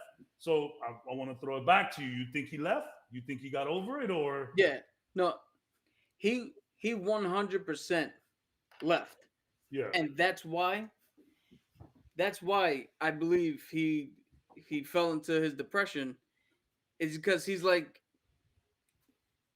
I'm out, I got over it, but he sees every day victims who can't, people getting swindled, like he sees people that are still in it. So even though he is out, he just has nothing but, even for a blind man, he sees nothing but people in situations that they can't get out of. And the best he can do at some points is just beat the shit out of someone. And at the end of the day, like what is that really doing anything? yeah, yeah. It's And rough for the Daredevil. but the fact that, so another hero that I'm going to bring up has this too, but the fact that he was able to actually confront it, get help, and actually turn it around and start, he was good for a while. For a good chunk, he beat it. And the fact that the nature of his entire existence as a hero puts him back immediately is a great, it's a great lesson of, well, what in the form of fantasy comics, Yeah, what does it actually mean to be a hero? Because at what point is going out there and trying to do the right thing, The wrong thing for the you. wrong thing for you? correct, correct. Which is why I say it's why I say with like Batman, because we compare the two. Like Batman thinks that that's the right thing for him to do, where Daredevil clearly is like, yo, I need to get some sort of help. I need to talk to somebody. I need to go to confession. And the good thing, me, I'm not religious at all, but the good thing about Daredevil's thing is he's not preaching like he's not preaching religion. He's For literally just like, yo, forgive me yeah, because just forgive me because there's a reason why I'm doing this. That's like yeah. the whole thing So about it. Yeah. so Because basically, asking, good. so I was gonna say is basically he's a good Samaritan that no matter how he approaches it, it's the wrong way. It doesn't No. help, So you know what it is? I'll tell you Look at this. both of the battlefields. or that he's on. there's no satisfaction for it because it's No, no. like I'll tell you this, man. It's like the person. So if somebody falls out in front of you and passes out, and you administer CPR, right? And you're doing what you know. You're not certified, but you're doing what you know to try to help. And then the ambulance comes, and you find out later on that not He only broke that his person chest. died, but he had broken ribs and other Yeah, shit because of what you did. That's gonna fuck you up because you were trying your damnedest to help, and it wind up it might not have been helpful. It definitely was. It caused more damage than it should have. But at the same time, because you're like for Daredevil, because he's such in that realm of his religious belief, you can't sit by and just watch that person pass out in front of you. You have to do something. So that's what his thing is sometimes his something is unintentionally more harmful. and it sucks. Like I was trying to say, like it's just like everything about Daredevil. It's almost like built within his character, but also against him. I mean, the guy is from Hell's Kitchen, and I know that's a weird. It's like a cop out ish writing technique. Like, of course, Daredevil's from Hell's Kitchen, but it's like Hell's Kitchen was bad at a point. Hell's Kitchen could be very hipsterish or whatever you want to call it nowadays. But there was a time where all of New York was fucking bad. You know what I'm saying? And when you and then you talk about Hell's Kitchen, but then it's like both of the fields that he's in, it's just horribleness all around, whether it's in the courtroom or in the streets. Look at it. It's just dirty on both ends, which is again why I find the religious aspect of it so interesting. I'm not the most religious person in the world, but I do have my faith and shit like that. But the fact that this guy is just like, yo, I'm not here trying to preach the word. I come to confession, and then I leave here and I dress up like a devil to fucking kill, like hurt people. You know, I think when it comes, and this is what I love about these conversations, and that we're bringing all of these different heroes. It's never gonna be the same thing. It can't be clear cut for everyone. Our Frank Castle conversation was easy and to the point. The man never left, or he left, but he saw the fork of the road and just went down into the depths. You know what I mean? That was easy. And then you have Batman. And now we're at Daredevil, where it's like, yo, there's so many aspects of this guy that it's like, man, just do what you got to do. You're trying to do it one way. You're trying to do it the other. You're literally dressed as a devil. You're going to confession. Preacher's like, yo, I don't even know what to tell you. You're forgiven. Get out of here. You know, it's a weird situation for Daredevil. And now that we put it into this perspective, makes me feel a lot more bad for the guy, really. Yo, you also got to understand, his mother is a nun. That's what I'm saying. Yeah, it's just the whole vibe. So automatically right there, he starts out with the belief that like he's born out of sin. Yeah. And regardless of how religious you are, feeling that you are born incorrectly, let's say, and then doing things where you know you have to make an atonement afterwards, that's universal for everybody can feel those feelings. Absolutely, yeah. 100%. It's crazy though, because your father's a boxer and your mom is a nun. Balance that shit out. Yeah. Your father's whole career is about hurting people. Your mother's whole career. And a dirty boxer at that. Yeah. Who does some suspicious shit for the mob. He's done this. Yeah, he was breaking thumbs and all that for them. And then your pop's career is literally hurting people. And your mom is literally helping people. So you're like, and I got both of them. Hard, by the way. Yeah. I got both of them hard. You know what I'm saying? Both of those characteristics in him, which is absolutely. You know what I mean? That's Matt Murdock, and that's Daredevil. His father and his mom. The helper and the lawyer and the herder and the devil. What was his father's nickname as a boxer? The Devil or something? Yeah. It was like he said. They always said Devil Murdock. When Murdock fights and he's at his best, it's like the devil. He's taking the devil out of himself. You know what I'm saying? So, I mean, just understand where he was going his whole life. He was headed towards that even before getting blinded.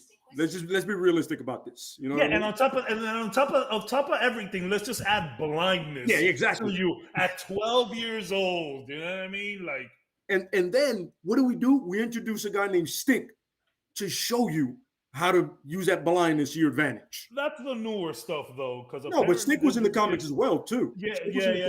There's two. Like one of the versions of Daredevil doesn't mention Stick as much. The other one, he kind of like taught himself and doing his own thing, seeing his pop spots. The original, yeah. The original. Yeah, but the Stick one, it's just like, really? Like, that's random, isn't it? Yeah, it's just another blind guy. It's just another blind guy that's going to teach you how to be a badass. You know, I mean, I've always loved two things about Daredevil: the contrast in him from his religion to being a lawyer. You know, because it's the biggest contrast of all. It's the letter of the law and then the letter of the Lord. You know what I mean? Yeah, bro, that's insane. It's crazy. And when you're about to take, when you're about to swear on the Bible, and think about it, he's part of that process. Yeah. He goes right against it. You know what I mean? Whether he has his hand on that Bible or not, you're in that whole thing where they expect from you specifically, they expect the truth. And that's much more than I can say about any lawyer, but I'm just saying. And then he has a neighborhood, the Hell's Kitchen. He's from New York. I mean, you're gonna win me with that by itself. You know what I mean? It's Yeah. like he loves a place so much that he's willing to do whatever he can, even though it's not the best way to do it sometimes. You know, like we said before, he could be a better lawyer if he focused on that. You know, What an but I interesting feel like fucking there's thing. always that side of him that he kind of likes beating the shit out of people. Be real. They all These do. guys enjoy it. At one, They yeah, at all one point, do. yo, It's kinda I'm like this cathartic. good and I can do it great. It's fun. You know what I mean? All human instincts, yo, when I spar and when I get into a fight, whatever, there's a part of me that enjoys it. And this is reality. Of course. By in all means, yo, you're beating the shit out of somebody you don't like, you're having a good time. Let's cut the shit. I wish I could Somebody go out there, and say that. I do it. No, you do it because there's a part of you that loves that. It's that little part of you that's savage. You know what I mean? Yeah. And it's natural for a guy that's blind and that skilled to be like, yo, all right, you got to win in court. I can fuck him up today. You know what I mean? Yeah. And look, there's that one scene in the show where he's like, yo, this guy was raping his daughter. I can hear him doing it. You know what I'm saying? And then I found him walking on his job and I beat the shit out of him. And he enjoyed every minute of doing it. He said it. I enjoyed it. I would enjoy beating Yeah. molesters and rapists. Yeah, absolutely, I would get a fucking kick out of it. Legit. Well, I would. all right. So I got two things. One, what's up, Ricky and Jason? They say hi to you guys. What's up, fellas? I have two questions. One, would that also lead to his depression? Because if he's a God-fearing man and that's a sin, whether it's for the right cause or not, that's something that, is like, I enjoyed inflicting pain on this man no matter what the reason is, and that's a sin, right? So does that lead to his depression? Because it's almost... Yeah, so you gotta look it's gonna at weigh it. on him. It's gonna Yeah. weigh on anybody. You know what I mean? It's gonna weigh on him. You know what I'm saying? Yeah. You gotta look at it as much as it is, as much as like these guys said, as fun as it would be to just beat the shit out of somebody who really fucking deserves it. Yeah. Excuse me. You can't beat people to happiness. It's kind of like good. So here's the thing, right? What separates Frank Castle and Daredevil is Frank Castle will see the mobster, murder him, see the kid, and be like, well, in about 10 years, I'll come back for him. Yeah. Where And he has said this. where Daredevil will see the mobster, beat the shit out of him, see the kid, and go, fuck, now I got to deal with this. Yeah. So it's kind of like Terry Crews. Basically, he told the story that he grew up and his father would beat the shit out of his mom all the time, and he got big and muscular so that way he could defend his mom. And like they got away from his father, and one time his father hit his mom right in front of him, and this was when he was a grown man, and he beat the ever living shit out of his father.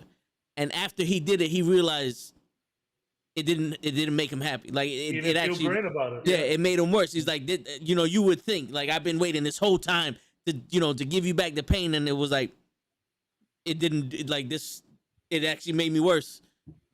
Yeah, because he's not his father. You know what I mean? He saw the other end of the beating. You know what I mean? So is it safe That's to say exactly that? what it is. Yeah. So is it safe to say that the Punisher and Daredevil are kind of the same character, but just with different morals type thing? 100%. 100%. The same coin, just different sides. Yeah. 100%. Yeah. You know what I mean? That's why, despite the fact that they might get at each other, they work so well together. Okay. Absolutely. They recognize each other. Because it's kill first, ask questions later. like if Daredevil saw Punisher do something like damn it, I told you no, but let's keep going. Yeah. You know what I'm saying? Like, yeah. So no killing until we need to. He goes, I always need to. That's pretty much it right there. I always need to do it. Meanwhile, he's just here fucking doing gun fu. Absolutely, right there. He's like, yo, you go ahead and you do your little somersaults. With I'm gonna off this guy. You just fucking do that cute stuff, and I'm gonna off this guy. You do your somersaults with your canes and shit. I'll put two in his brain, and we'll walk away. All right? Figure each other out. All right, so two more things before we move on. One, does his blindness and the fact that he got hit by the ooze basically did that lead to his depression also, or Go ahead. I know why you're happy. I like that. I like that. The ooze. I like that. I'm with The that. ooze, the ooze. I like the that. ooze, the ooze. People need to stop playing games. That's the ooze. You get the fucking turtles on them. Let's not play these games. Yeah. So what I would say to that is maybe in the beginning, before Stick or whoever trained him originally got to him. But if you look at how Daredevil is written now, his blindness is pretty much negated by his fucking hearing. Like the only time he's truly blind is if there's no noise going on. Yeah.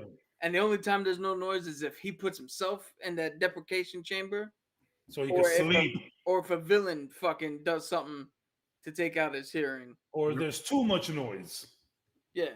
Or there's too much. But and the thing about it is the blindness did at least come out of a good act where he pushed the blind man out of correct me if I'm wrong, he pushed the blind man out of the way of that ooze truck and he got hit with it. Yeah. So at the very least it came from a good place in his heart, so he understood that. And I think something that helped him move forward with this whole, man, I have abilities, so maybe I can use them for good, is the fact that it came from something good. Like, you know what? At the end of the day, I tried to do something nice. Now, I would also, that's true, but I would also argue that, like I said, before Stick showed up, he did something good, and it cost him tremendously. Yeah, which you were talking about if before. that doesn't start you down a path of Absolutely, depression, because that the juxtaposition of, hey, I had it in me to help, but when I did, that was the worst decision I could have made for myself. Absolutely. But 10 times out of 10, I still want to go. I still want to help. Yeah. Like that's And something that you have to no, reconcile. The greater good. It's always that greater good. Like And foreshadowing. in a good way, and that's what no, I completely agree and understand, but also like because he got the powers, he's like, oh, okay, yeah, I can make the best out of this now, you know. And boy, are there some lovely powers. Yes, they are. I mean, really, because of that, the guy is pretty much. He can tell you're lying. He's pretty much lying. Yeah. Like his balance, like his ability to balance. Oh, that hard thing is just awesome. By the way, you're not bullshitting him. You know what I'm saying? Listen. Two things: him and Ghost Rider, horrible people to lie to. Yeah. What's gonna be awesome? Really, bro? Really? You're gonna lie to us too? Yo, You know you're lying, bro. I They're want, worse. as dumb as Best this poker sounds, players ever, by the way. Best poker players ever. I do not want to sit down and play poker with those two guys.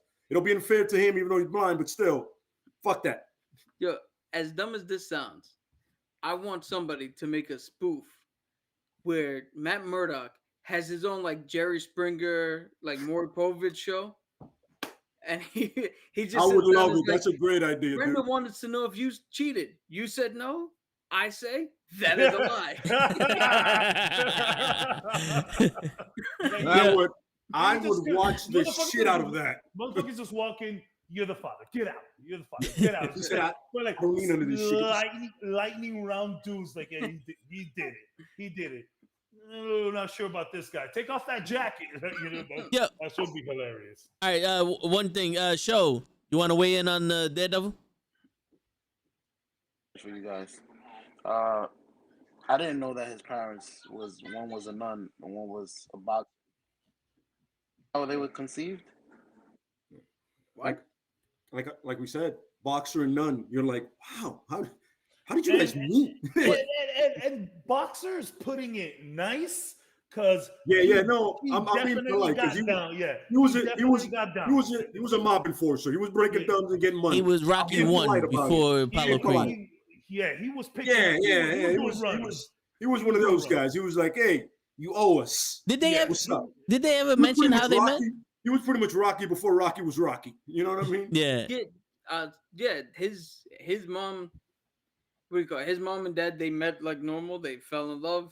They did the deed, and then she had to change her heart, and like the Lord was the higher calling that she felt. She had to do it. Okay, so she wasn't a nun when she had met. And I think that's always interesting that she left him by himself. the father, a single father raising a kid alone, which is blasphemy and a lot of other stuff. You know, like Yeah. oh, it's just a pops. You know, like you can't be a single father. Except Disney. But I am. Disney loves single dads. Shout out to They do. Goofy. They really do. They really do.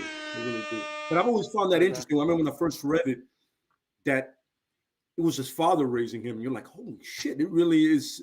This is this cat here might be Dominican. Yeah, real quick, Might be a little Dominican, bro. Little Dominican. Just a little, un poquito. Yeah, real quick. I mean, he's in Hell's Kitchen. He's in New York. Switch out Hell's Kitchen for the Heights. We're fine. Yeah. Yo, Show, you said something, but it didn't come through. Sorry. No, it's all right. It's all good. I had another question. Which Daredevil was more accurate, the one from the show or the one from the movie?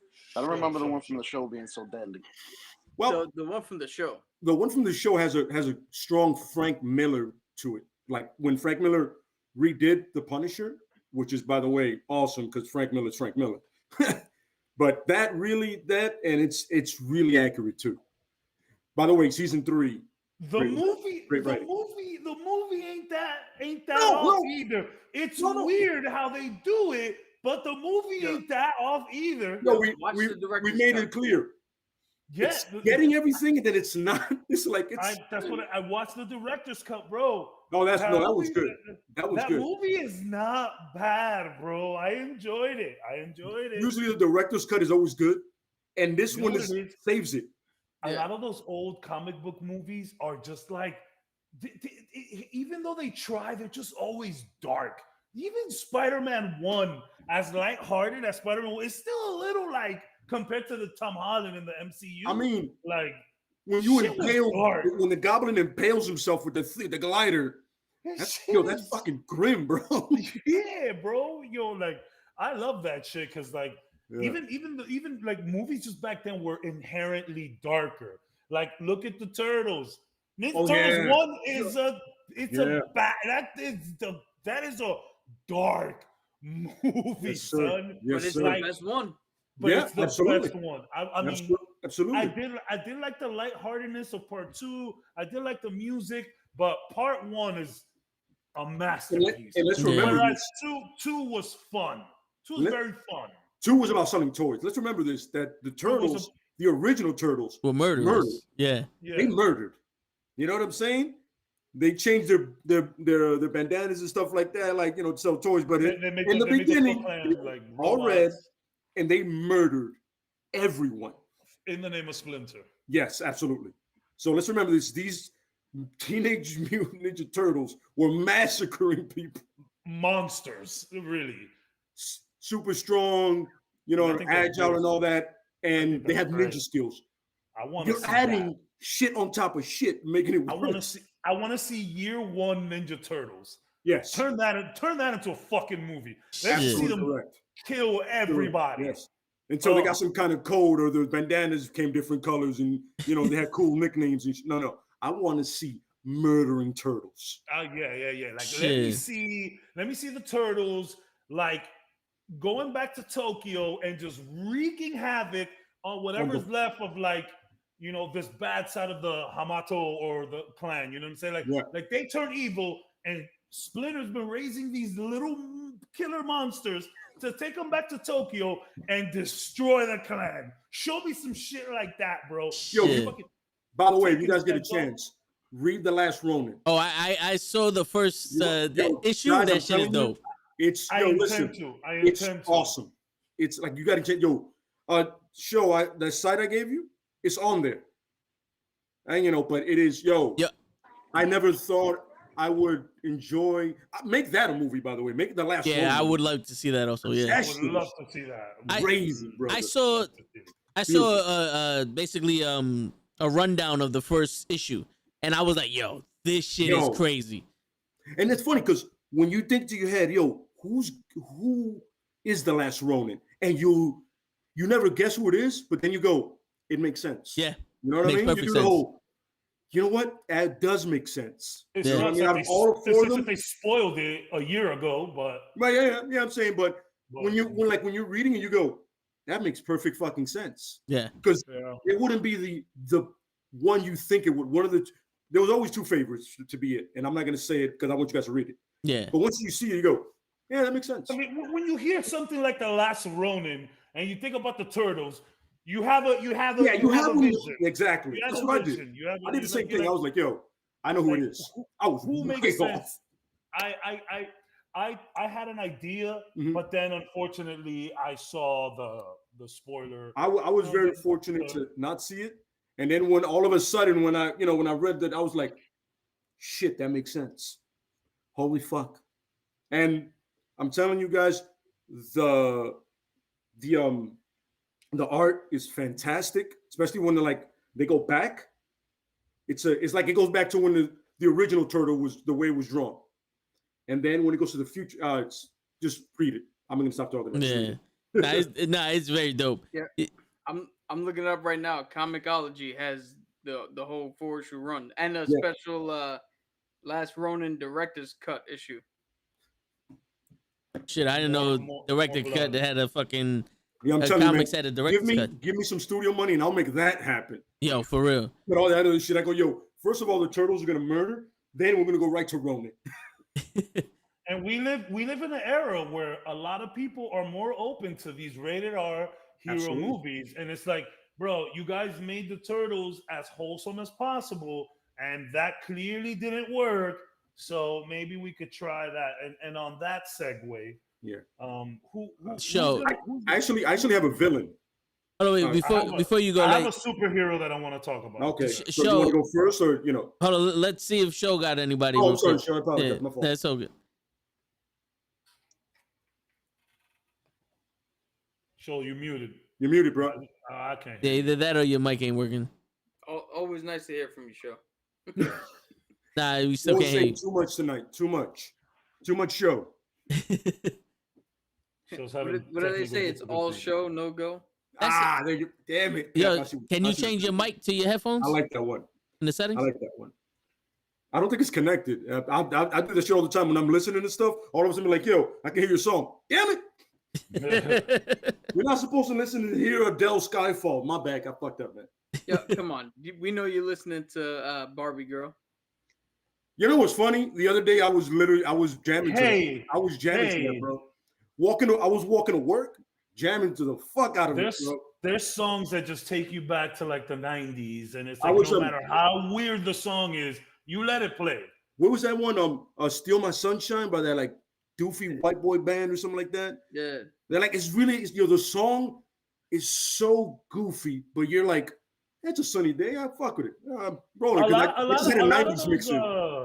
of those rock pop Blink 182 songs. Yeah.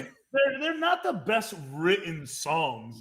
By any stretch. These guys were not Kurt Cobain. You know what I mean? Like by any stretch. But it's like, you dig it, and Yeah, like if you had a car, I'd blast it. Like I'm driving. I stay in the car listening to Sum 41, Blink 182. I love Sum 41. I love me. That's my age again. Is like always playing. It's a quick 2-3 minute song. 41 In Too Deep. Yeah, In Too Deep. You know what I'm saying? I like Two Princess. I like Hoobastank. Tying it back to Daredevil. So that's another thing. While we figure out show situation, that's another thing I want to talk about. All these old school movies, like the Nickelback and the Rock that they were using for this. It's so Listen. good. First of all, Nickelback gets a lot of shit. You're telling me for that first Spider-Man movie, you weren't bumping that song because I know I was. There was no better song. Hero could save There's no better song. I repeat, there is no better song that could have been made for that soundtrack. Was that one or two though? That's one. That's one. It's the first one. Cool. And it's funny because they had Ordinary with Train for the second one, and a Dashboard Confessional for another. I'm just saying is Nickelback shouldn't get shit, Especially they had, for that song. You know what I'm saying? They had good move. What's that? Burn it to the ground. It's a great bar song. I'm sorry. You take shots of that. Let's cut the shit. I don't know why people hate it, but I give them this one. They were on the movie Torque, so I can't excuse them for that. True. You know how bad that shit was. Mimi, Yo. yo, Berto, Mimi, what's up? She said, I heard Puddle of Mud the other day and was instantly 14. Yeah, like, that's what I'm saying. Yeah. I want to burn Control? I want to burn CD. Yes, I don't want an MP3. I don't want a playlist on my phone. I want to burn CD of like every top 10 of TRL ever. Yo, but you're gonna get Tom Green. My bum is on your lips. My bum is on your lips. Give it to me. Give it to me. Good. Give me all of it. Give me all of it. And I'm gonna walk around Yo. with a CD player Walkman with the weird like hand symbol That with does the not fit in your 15 pocket. with this 15-second anti-shot that you're With fucking the- on the train like this. You remember being on the train like, Are you don't gonna- move. Are you gonna write on the Don't CD? Are you gonna write on the Hell CD? yeah, I'm gonna write on the CD. You're gonna write bro. on it, right? Ah, you gotta do it. You gotta write on the Yeah. CD. Man, You gotta write on it. what a lost art. Volume 1. You gotta put volume on there. Yes. I forgot about Mix Volume 1. Oh yeah. Oh my Make 'em- God, make yeah, 'em you gotta do that. The other, Make a the mix other day, volume 1. the other day before we switched out our car to what we have now in our Nissan, Mhm. going through the center console, Yeah. pull out a CD. It says Jeep Volume 1 on it. Like the fuck, just Oh, all the yeah, shit, yeah. all the songs been put on it from when he had a Jeep. Yo, I had my What God. songs were on there? What songs were What- on what- there? shit, yeah, what song man. was Some Tony Come Sunshine. on. Tony Sunshine, off my dick. You know that one? Yeah. Get off my dick. Get Some off my Dipset. Some Dipset was on there. Oh You was a man. gangster. This is a Yeah. gangster Well, soundtrack. I had the subwoofers in the back. You know what I'm saying? Okay. Everything was banged. blasting. Everything banged. So you were Yeah, blasting. yeah, everything banged. Yeah. Like my Neon 7, Volume 7, the 7 was in the shape of a gun. You know? Yeah, it was in the shape of a gun. That's Word. perfect. Yo, two Okay. things. One, that's probably the most 92,000 thing I've ever heard. And two, that's the most wrong shit I've ever heard. They say it was the 7 with a gun. Yeah. Yeah. Delivered. My Yeah, man, that's even further. my man was really out there with the tongue out. Exactly. I I'm had sorry. to burn that CD Did twice because anybody- the first time Did didn't anybody come not out right. write on the CD with the tongues out? Because I feel like that's the only way you do it. Yeah. That's the only way you write on a CD. Yeah, you gotta do some- Yeah. For some That's reason, it the works. I don't know what it is. You can't chicken scratch the CD. Yeah. You can't. 'Cause- You gotta write the title on a piece of paper first, and then I remember my dad. My dad was really into burning CDs, and he took it a step above and beyond. He got the label maker for the Wow. burn CDs. I Yeah, felt we had like that a too. boss. I feel like a boss putting a paper on my shit. Said John's Music. And I don't know, there was probably some X's and O's and capitalized and not, you know what I mean? You know what became popular? Getting the post office stickers and then putting it on there. Oh, and, like, yeah. putting your list on it. Yeah. And I remember stealing a shitload of those because you're not supposed to really take like 10. And I'm like, and my horrendous handwriting, people are like, yo, what does it say? Put the fucking CD on, bro. Why so much to this? The word. But you know, if you have the can tongue use it, don't worry out, about it. if you have the tongue out instantly, you get This a is a Oh, yeah. certified hood classic. Yeah. Yeah, You wanna Cat. laugh? Oh my god. Talk I'm sorry. about, Well, fathers burning CDs. My dad What? would put the same song like 4 times in a row, and he's like, "Oh, I love You're listening to dumb. the song." I'm like, I don't so know we if you're hear it talking 4 to times? CDs. What the fuck? Instead of I hitting think repeat, we he got just let it play. show now. yeah, I think I it hear was show. funny. Toe told us about that. He just tossed that CD. Yeah. when Grandpa, He goes, "Right, I got Uncle another Peter, one." yeah, when Uncle Peter was like, "Let me see that CD," threw out the window. He's like, "Don't worry about it." Here goes another one. 15 CDs, the same fucking song. Some of them will be in different orders. My God. Shout out to the dads, because my dad Oh, yeah. was like a Napster fanatic. When my dad found out that you could download MP3 like music from the internet via Napster, he went off, yo. He was downloading everything. But my dad took pride in his CD making, like this guy. And then when he found out, so my dad found Okay, an MP3 I'll be right back. player. Alright. He found an MP3 player, but that was playing the MP3 off the CD. So you can make a CD with like 20 track list songs, like official, or you could just jam pack that shit with MP3s. And there were certain MP3 players that would play that. So my dad figured out he could do that shit. Oh man, he took flight, bro.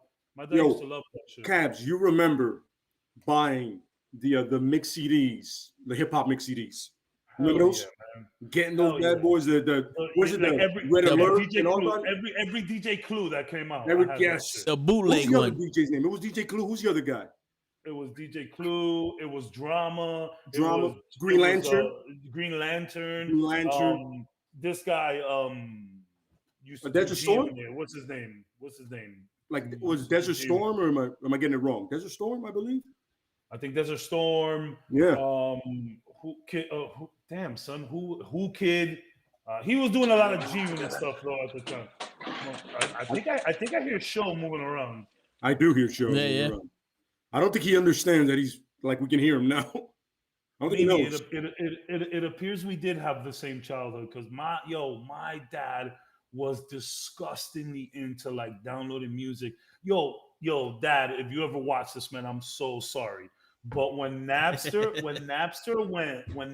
went down, we found another way to download music, which was Kazaa. I remember Kazaa. Oh yeah. Oh wow! But we didn't tell our dad right away about it because he was hogging the computer, downloading music, bro. Like, yo, dad, we trying to get on AOL and talk to these things right quick. And you over here, like, bro, let it go. How much times are you gonna hear Motown shit, bro? You got like tons of fucking records back there. Play them shits, bro. Yeah. Like, yo, but You guys remember like having a list downloading, and you go out and you yourself. You come back home, you're like, oh, they're almost done. Yeah. I'm missing 2 songs to make my CD. I remember making that list, leaving, coming back, and all of them corrupt. It was like fucking Yo, shit, bro. yeah. Error. It was like, God Oh, that hurts. damn it. So Yeah. Oh, that hurts. that's pain right there. Yo. That is Yeah, man. because you're going about your day to burn, bro. You're going about your day chilling. All of a sudden, you come home, you go, fuck. You know, it took that long back then. Oh yeah. I'm a hoarder on the low, and I'm getting better about it. But when I left New York and I came over here, I had a drawer of very important shit that I was hoarding, and I just fucking kind of threw that shit in the bag and took it with me.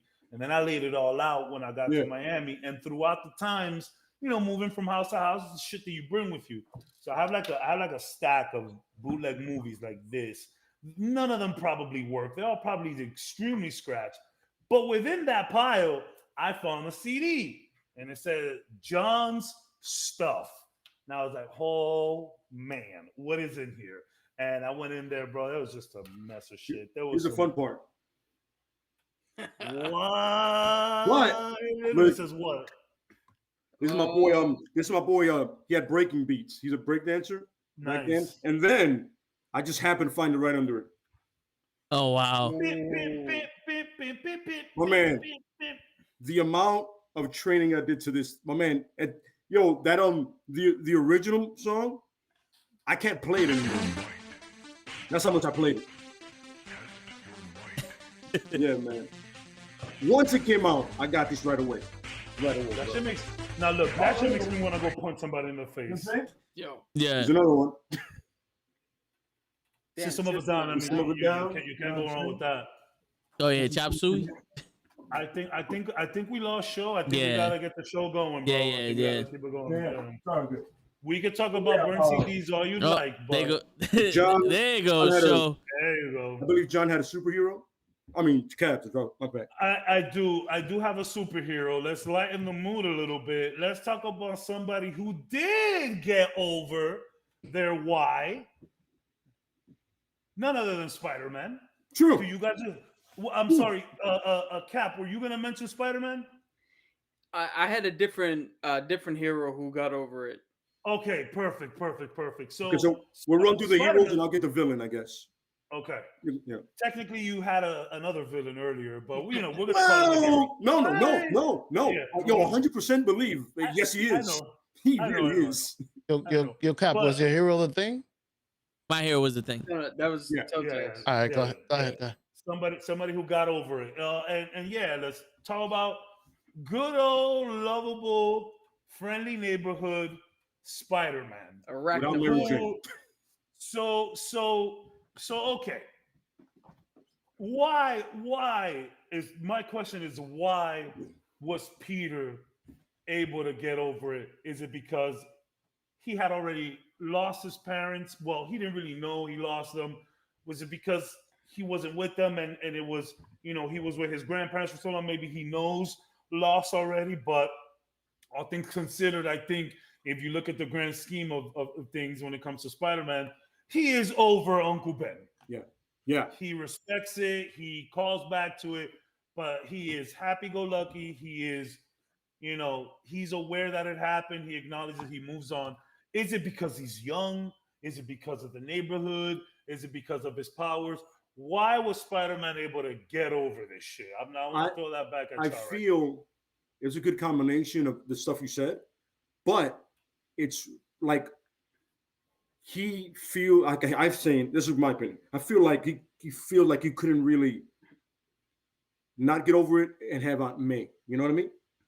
Kind of like, like she lost her husband, right? And I'm like, if I'm not here for her, then what happens to her? You know what I mean? And remember, this one was clearly his fault. I know that. No. By the way, this is his fault. No. This is probably like the most fault by any of the people that we've mentioned so far. This is 100%. Well, I mean, you can't say it was 100% his fault. He didn't know this was happening, but it happened because of something he could have stopped. But also, Spider-Man is 100% piece of shit for not stopping the dude. Let's cut the shit. He went petty for that shit. He got real petty and he paid for it. That's what going petty goes wrong. He paid for his pettiness. Also, as soon as it happened, he killed the dude that killed Uncle Ben. He hunted him down and he killed him. So it was, with him being young, it's almost like, all right, I justified this, or I got my get back. His Spider-Man movie, what he did to that guy is pretty accurate from the comics. Did he push him out the window or did he kick him and he slipped? So in the comics, he startled the man and he fell backwards, but the man died of a heart attack from the scare, not from the fall. Okay. Yeah. Okay. So I mean, to go up the thing, you know what it is? So it's twofold. With Uncle Ben dying, he took the right lesson of with great power comes great responsibility. Then he used, like I said before, comedy and trauma. Sometimes they're in a weave, and he was able to use comedy with him being a smartass. He's Chandler. Yeah. Plus, him and Aunt May both held each other up. For real. So he had a support system, so he was able to get past that. When Gwen Stacy died, he immediately found MJ, which was another support system. And instead of instead of staying in that moment, he was able to see a healthy way to not only get past it, but to deal with it, to acknowledge that the key point of getting past trauma is acknowledging the fact that getting past it doesn't mean you erase. You don't forget. So Gwen Stacy's not erased from history because he moved on with Mary Jane. Yep. And he was able to see that. And with her help, he was able to get past it. Can I ask what you're saying is he's not Batman. Yeah. Can I ask a question? Yeah. Now, with Uncle Ben dying, and then him basically killing the dude that killed Uncle Ben, and then with Gwen Stacy dying, and then going to Mary Jane, and then basically when Aunt May died, and he went to Mephisto or the devil or whatever, Mephisto to like bring her back. Can it be said that he doesn't deal with his problems? So that's the thing. He wishes for people not to remember that he was Spider-Man, which alludes to your point even more, if we're being honest. Now, we said this before. If there's one person that acknowledges but doesn't take accountability, it might be Spider-Man. I think, to be honest, this might sound funny. It's just me being stupid. Spider-Man just got too much real life shit to deal with to get stuck in the past. I think something happened to Lev. Yo, did he get bit by an alligator or something? Did he drop a weight on his fucking foot? Dropped something. Maybe maybe he stubbed his toe, or maybe he. That sounds like the scream when you drop something and you were forced to clean it. That's what that sounded Yeah. like to me. Like you just dropped it, you think, ah. Anyways, so I think something that helps Spider-Man cope is I think out of everyone that we named, he has the biggest support system, like Cap said. And it's not only with individual people, it's the lifestyle. This kid's in school. If there's like I remember I had a pretty strong passing in my childhood. Aunt of mine passed away. She was the life of the party. Let's just say that. And she passed, and went to the hospital. We saw her take her last breaths. My dude, I was like 14, 15 years old, and as sad as that was, and you always remember, you move on, because that's what sucks about death. That you gotta move on. You don't want to. You don't want to get out of that alley. You don't, but you have to. And going to school and seeing my best friends and having to deal with schoolwork and all of that definitely, took my mind off of things where, these guys don't have any of that. Frank Castle has no support system at all. Batman had Alfred, which is more of a support system, but you're also my butler. So I'm paying the bills here. But let's Paying the remember bills. this: his father and mother knew a licensed therapist. Well, Leslie Thompson is a therapist. Dude, yeah, like go to the couch. It would have been on the house. You don't have to pay for it. She loves you. See, Yo, that- I remember when that hit me. One day I was watching the Batman thing and I was like, wait a minute. Wait, whoa. You know a therapist and you're not dealing with this? I mean, but that's the thing. He knows so much. He knows so much people. He just shuts out. Spider-Man can't shut out. That's true. He has this life that he needs to. He needs to go to school. True. He needs to have a job to help Aunt May. They have real life shit going on. But- and I'm not trying to sound mean.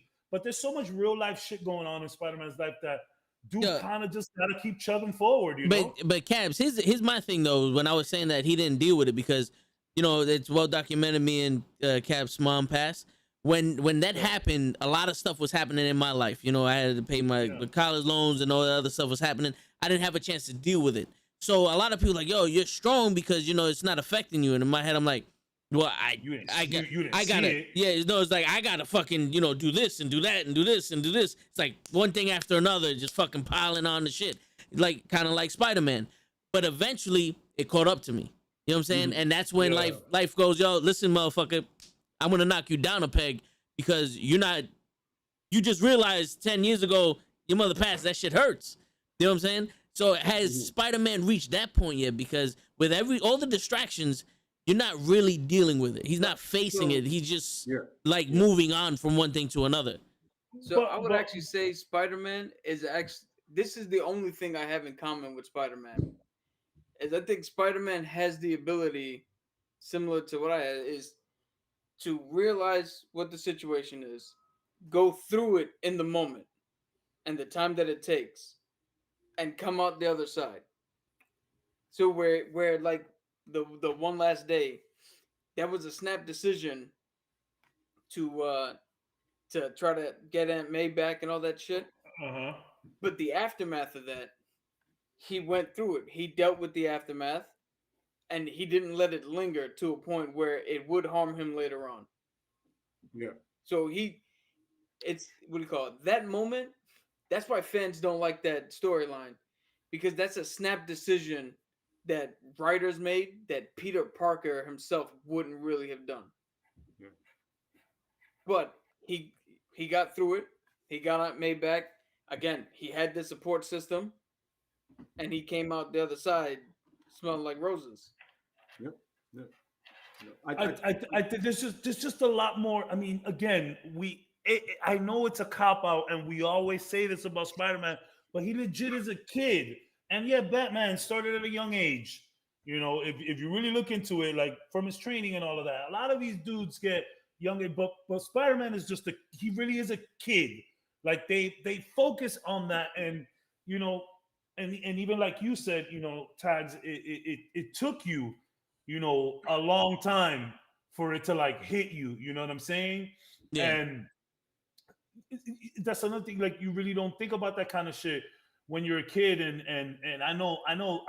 In my opinion, as hard as that, you know, my own stuff was, you know, I was a kid, you know, and it was easier to. And even the next day, hanging out, yo, this is crazy. So the next day, I'm hanging out with my cousins, you know, whatever. Their mom just passed. We just and this was after the burial, when it's real, when Yeah. everybody is like losing their wig because you know you're in the hospital, you feel it, you know, you're home, you feel it, you know, putting that person into the ground, that's shit. You know what I'm saying? There's no That's when it coming really back hit from me.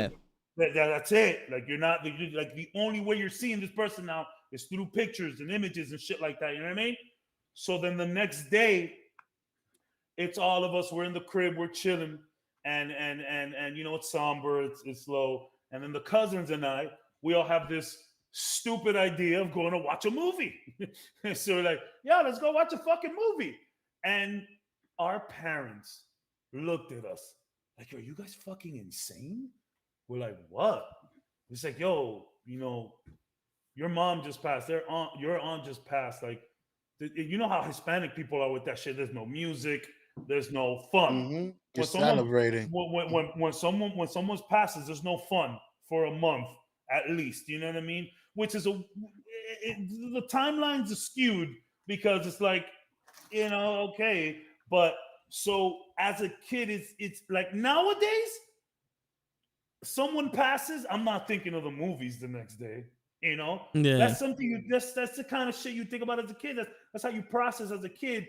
So I think that's the thing about Spider-Man, that he really just processes things like a kid, and ultimately that does lead to some pretty bad decisions. Like Cap said, they're quick, they're snappy. You know, sometimes people get hurt in the end, and I think that's the one that, like, they always, even in the last What If episode, well, not the last one, but the one where they showed Spider-Man. I'm a little upset they didn't show more Spider-Man throughout What If, but whatever. They're like, yo, how do you just stay so chipper? And it's like, bro, I'm a kid and I'm just kind of used to this shit.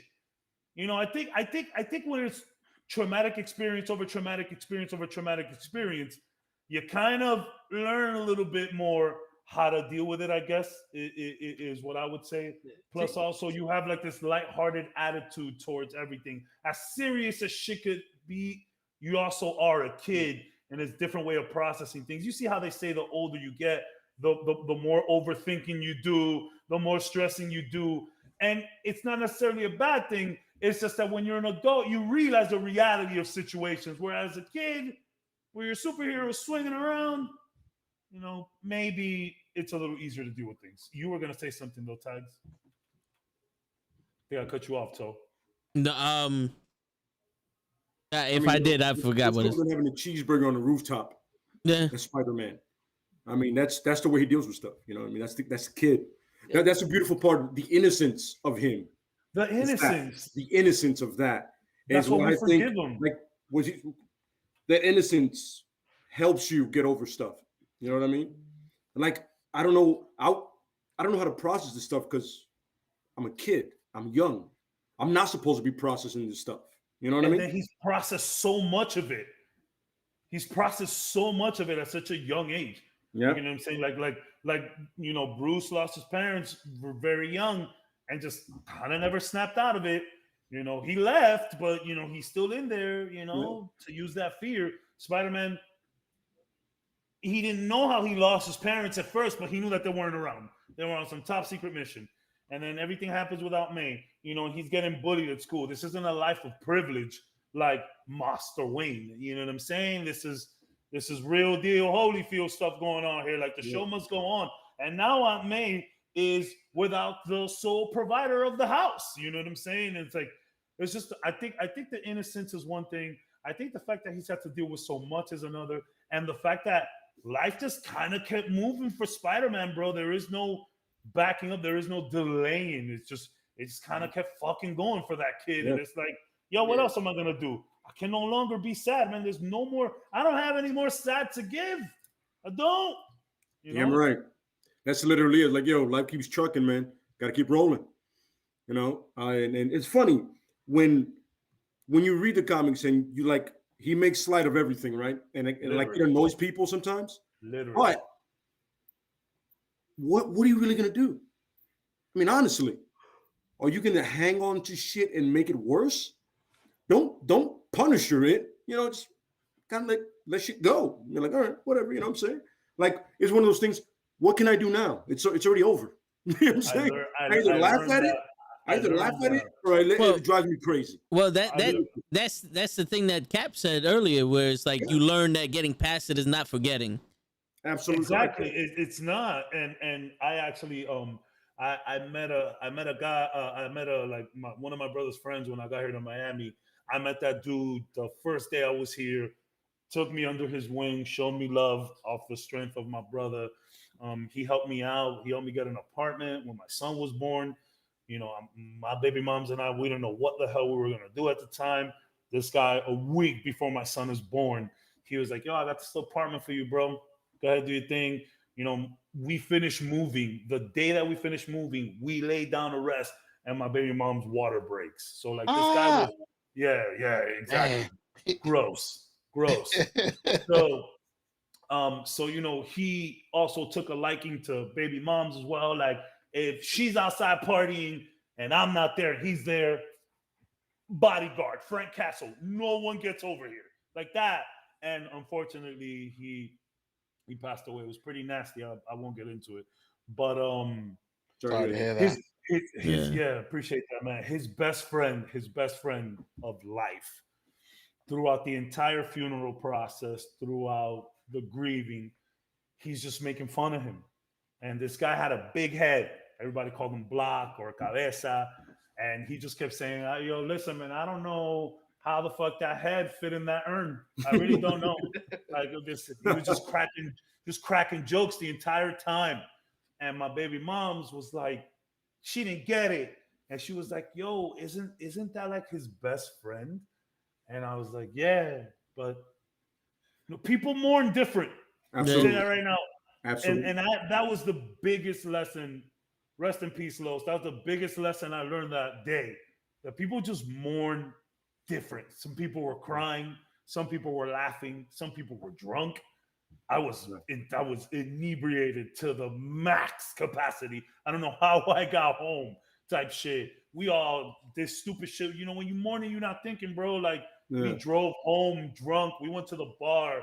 My brother got into a fight with his girl. It was chaos.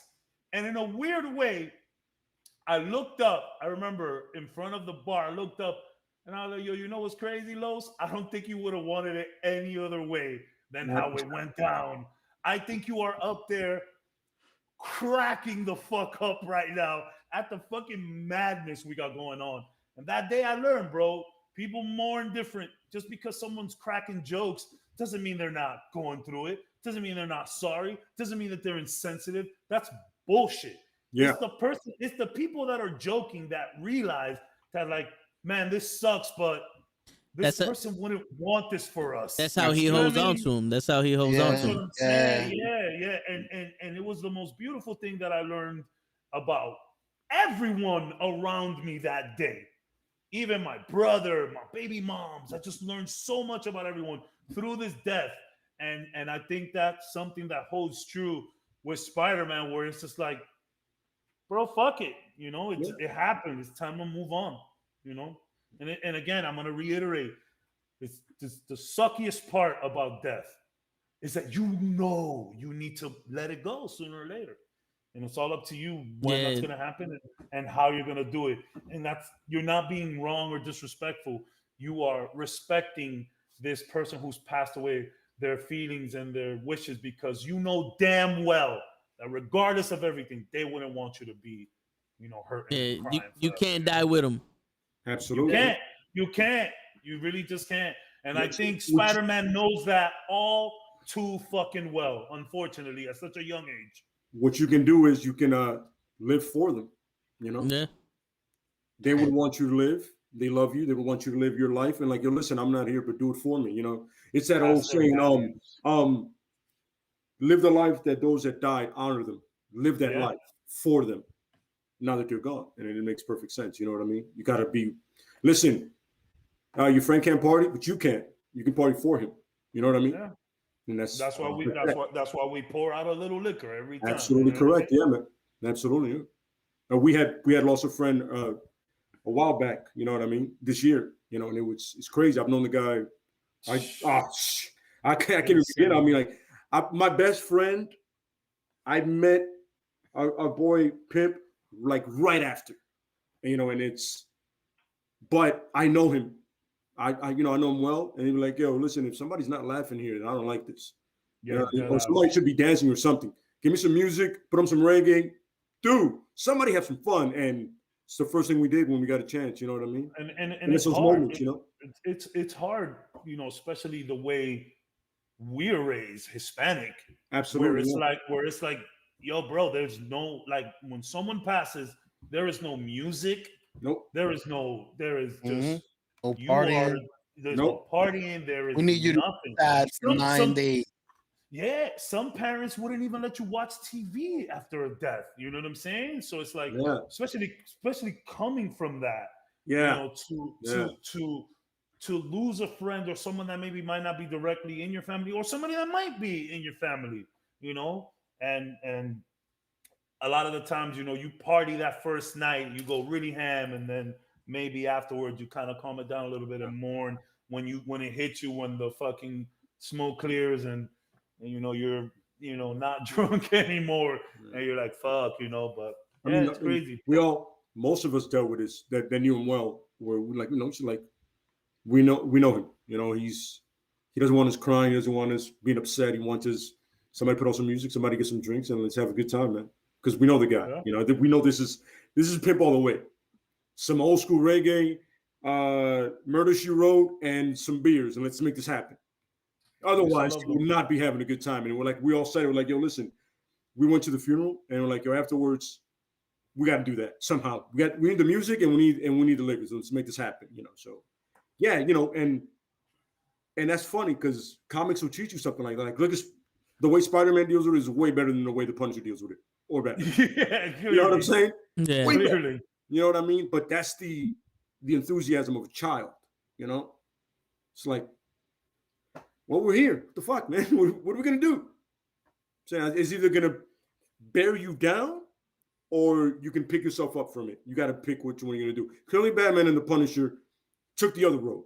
Well, you know, if so one thing I've learned from dealing with, you know, the loss of, you know, my uncle, my grandmother, and my mom is that I've started to see them in me, my mannerisms, the way I talk, you know, that other stuff, and it gives me comfort to see that, and you know, and to be able to see that in my own way, almost like carry on their legacy within me. It, you know, it's fulfilling. It actually helps. It helps. You know, it helps me a lot. And the difference between like Spider-Man and Batman and Punisher that, you know, I'm noticing from what you're saying is Spider-Man carries Uncle Ben's with great power comes great responsibility. The Punisher doesn't carry any of his family in his mannerisms. Batman doesn't carry his father. He does it in the name of his father's vision, but he doesn't do it the same way his father did. He doesn't carry that same mannerism. They're their own separate people that disconnected from their loss and just became a shell of themselves, and that's Batman and the Punisher. Which I can see Spider-Man became almost like him with Uncle Ben's spirit in him, and Aunt May's courage, because without her, he would not be where he's at. It's funny. I think Aunt May is very, very undersold for the importance that she is to Peter. A lot of time people just think Spider-Man. You got to think Aunt May first. Hell yeah. Aunt May, Spider-Man, then everybody else. Like even Harry Osborn, you know, his best friend or whatever. Aunt May first, then everybody else. Always.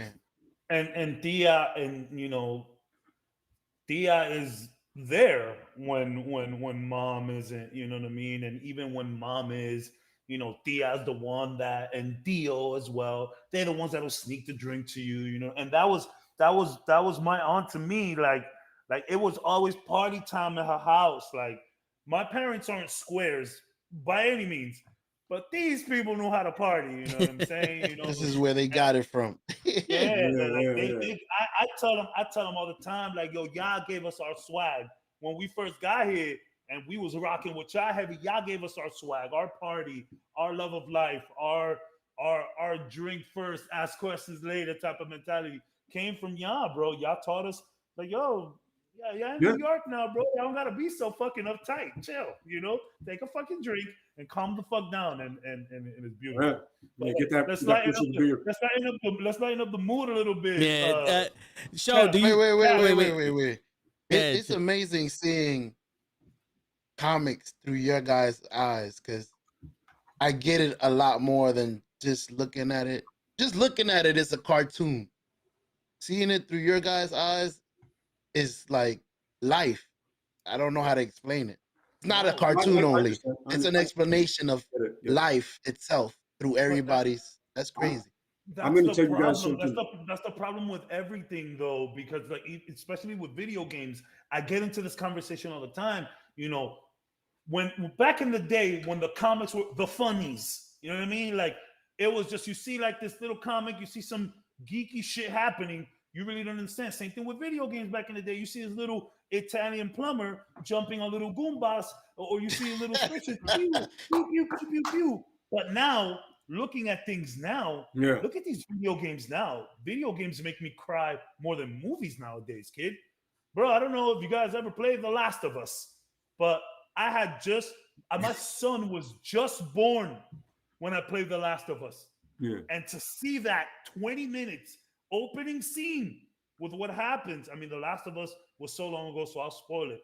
But like this man's daughter like died and that whole scene, whoever did the voice for that girl killed it, because she's like gasping for air. I'm like, whoa. Like my son is over here sleeping, newborn, couple months, fresh out. So it's like people need to understand that there is a way of life to everything that's written, because it's written by human beings who go through this shit. They just mask it in their own humor to get over the kind of crazy shit that's happened in their life, which is what this episode is about today. You feel me? I'm gonna share something. I've never said this to anybody, and then this is something I've kept to myself. But with the theme makes sense, right? Yeah. So I lost a cousin of mine, right? Drunk driver killed her. Cab knows about How this, to right? hear that? Yeah. Thank you, man. Yeah, she was 10 years old, so it's really tough. You know what I mean? And this is when I first picked up the Jason Todd book. When he died. You know what I'm saying? Besides the music, between the Jason Todd book and then the Punisher book, I kind of went back to that, and I was like, they both kind of like gave me a sense of understanding. You know what I mean? Yeah. Like it was both the deaths were senseless, in the books, and so was the one for my cousin. Very young, had a whole life ever. So it was like both of those really made me understand like why it was both senseless. The best way to deal with it is just to face it and just kind of, and not internalize it. Like when it first happened, I told Caps, told my best friend, they were all there, and what I would used to do was internalize things. I was horrible at dealing with stuff like that. I was like terrible. I didn't want to bother anybody. That was my thing. I didn't want to bother people. I didn't want to. You was already a grown man too. Yeah. I didn't want to burden people. And that was my thing. You know what I mean? But I figured the best thing I needed to do was not the Batman and the Punisher thing. I needed to do it the other way. Yeah. And it worked. It was, it hurts every time her birthday comes up. I think about her all the time. And then they had a little girl that looks exactly like her, by the way. Like spitting image of her. But it's one of those things that between the comics, the music, and my support system, my family, my brothers, I would have dealt with it the wrong way had it not literally read those books and just had my friends around me. You know what I mean? So comics can do you wonders if you allow them to. They can teach you lessons. You know what I mean?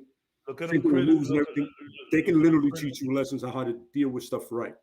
You know what I Everything mean? has messages encoded into it. You just gotta find it, and that's a message to everyone watching, everyone who will be watching. If there's one thing about the knuckleheads, is that them DMs is always open for anybody going through some Absolutely. shit, thinking about some shit. Like, bro, the best thing you could do is fucking talk. I'm Yeah. telling you right now, best thing you could do is talk to somebody about Absolutely. it. But Yeah. let's get it. 100%. Let's get it popping. I've been dying to hear the hero that Cap is bringing along. So the next person I'm bringing in is Wanda Maximoff. Hey! Oh boy! Well, Is she I see the gloves oh, came really? off right now. The gloves are off. Oh, We're getting in it. So this is I gonna be a brought her up 1 for a.m. podcast. I brought her up for a specific reason here. Yeah. So her biggest trauma is just essentially her existence. Like her and her brother were power. raised. Think about this. They were raised first, they don't know who their parents are. Then it's Magneto. Then it's not Magneto. Then they're villains. Then Cap is like, yo, I see something more in you. Come join the Avengers. They were raised by a literal fucking cow. Like just a personified fucking cow. Which gotta mess with you. Just the absurdity of To that alone. some extent, yeah. But so she has a what do you call it? She has a relationship with Wonder Man. That goes sideways. People forget about that one. It's Yeah. true. She has a relationship with Vision. Vision becomes White Vision. That goes sideways. She tries to go back to Wonder Man, but by that time, they didn't match up anymore, so that didn't work out. So then she suffered a small psychotic break and invented children that then became real. That then the demon, fucking Mephisto, or I don't think it was Mephisto, but another It was demon. Nightmare? I think it was Nightmare. It's another one with a weird name that doesn't come up too much. But he literally rips the children from her. She suffers a full psychotic break. Does the House of M. Yep. Turns around and goes, you know what? Fuck it. No one's special anymore. They get out of House of M. They go. Before the House of M, she literally, there was the comic Avengers Disassemble. She made them kill. What the fuck's his name? It's not Giant Man, but it's Lawrence Fishburne played him. It's Goliath. Goliath. There you go. Got it. Yeah. She fucked with their heads and made him so that Goliath had to die, had to give himself up. Then she turned Blackjack, and like they made everybody think Blackjack was somebody else, and they fucking murdered him, ruined the whole team. Then we get in the House of M where she takes everything and rewrites the entirety of reality. So then we get back into her. They're like, "Hey, what you're doing is wrong." So she says, "Fuck it, everybody's mutants are alive again." Puts it all back together, and the whole time, we're supposed to think that Wanda snapped and she's the villain. Absolutely, yeah. You watch WandaVision. Yeah. Where in reality, her psyche just fucking broke. And she didn't know what to do. And she literally, the whole thing with House of M is she didn't know what to do. And Magneto got into her ear and she said, you know what? If I can't do nothing, at least I can do something for Magneto. You're in charge now. Nobody's special. We're now the fucking king and queen of the world and shit. And again, when they brought her back, she didn't know what to do for herself or any specific. Fuck it. Everybody's back now. But the reason I bring her up is because coming out of the House of M, the other superheroes and other mutants actually came to her aid. They actually helped her out. And now, in the comics, she is, for all intents and purposes, past that fucking trauma. She is now healed to the point where she is no longer living with the effects of that fucking psychotic break, which is again to show you that no matter how bad you think it gets, as long as you have a support system that is gonna give you a healthy way of getting out of whatever situation you're in or help you deal with whatever situation you're in, you can get past it. You don't have to be defined by it. You don't have to be stuck by it. And we're going back, like I said, Daredevil was in it. He got out of it. This lady, you can't get any more fucking broken than her, and she got past it. She's not in it. She was it. Yeah, You know what I'm saying? Like she she was was the the thing. alley. Like, Yeah, she was yeah. the alley. She was the parent. She was the She gun. was the all of it. shooter. She was everything. Yeah, wow. This is WandaVision? The definition. The of comic fucked up version. in the head. Yeah. Scarlet Yeah. Witch. Definition of fucked up in the head. Damn. Yo, Scarlet uh, Witch. Clearly defined. Cap, according to what I looked up, it's Mephisto. Oh, It it's was Mephisto. Mephisto? Yeah, it was Mephisto's soul that they took it from. That's why everybody was so big on the WandaVision Mephisto thing. Yeah, I thought so, but I just wanted to make sure because there's so many other fucking demons. I'm But- so happy that didn't happen in the show. I'm like, there you go, guys. For real? I Oh, was yeah, I gonna love say it. the first 2 episodes were I so loved boring. it. Where was all this? Loved it. so- You know why? You know why? You're begging so hard, and they said, nope. It was I'm sorry, anyway. subterfuge. It was Here's the thing subterfuge. with the WandaVision show itself.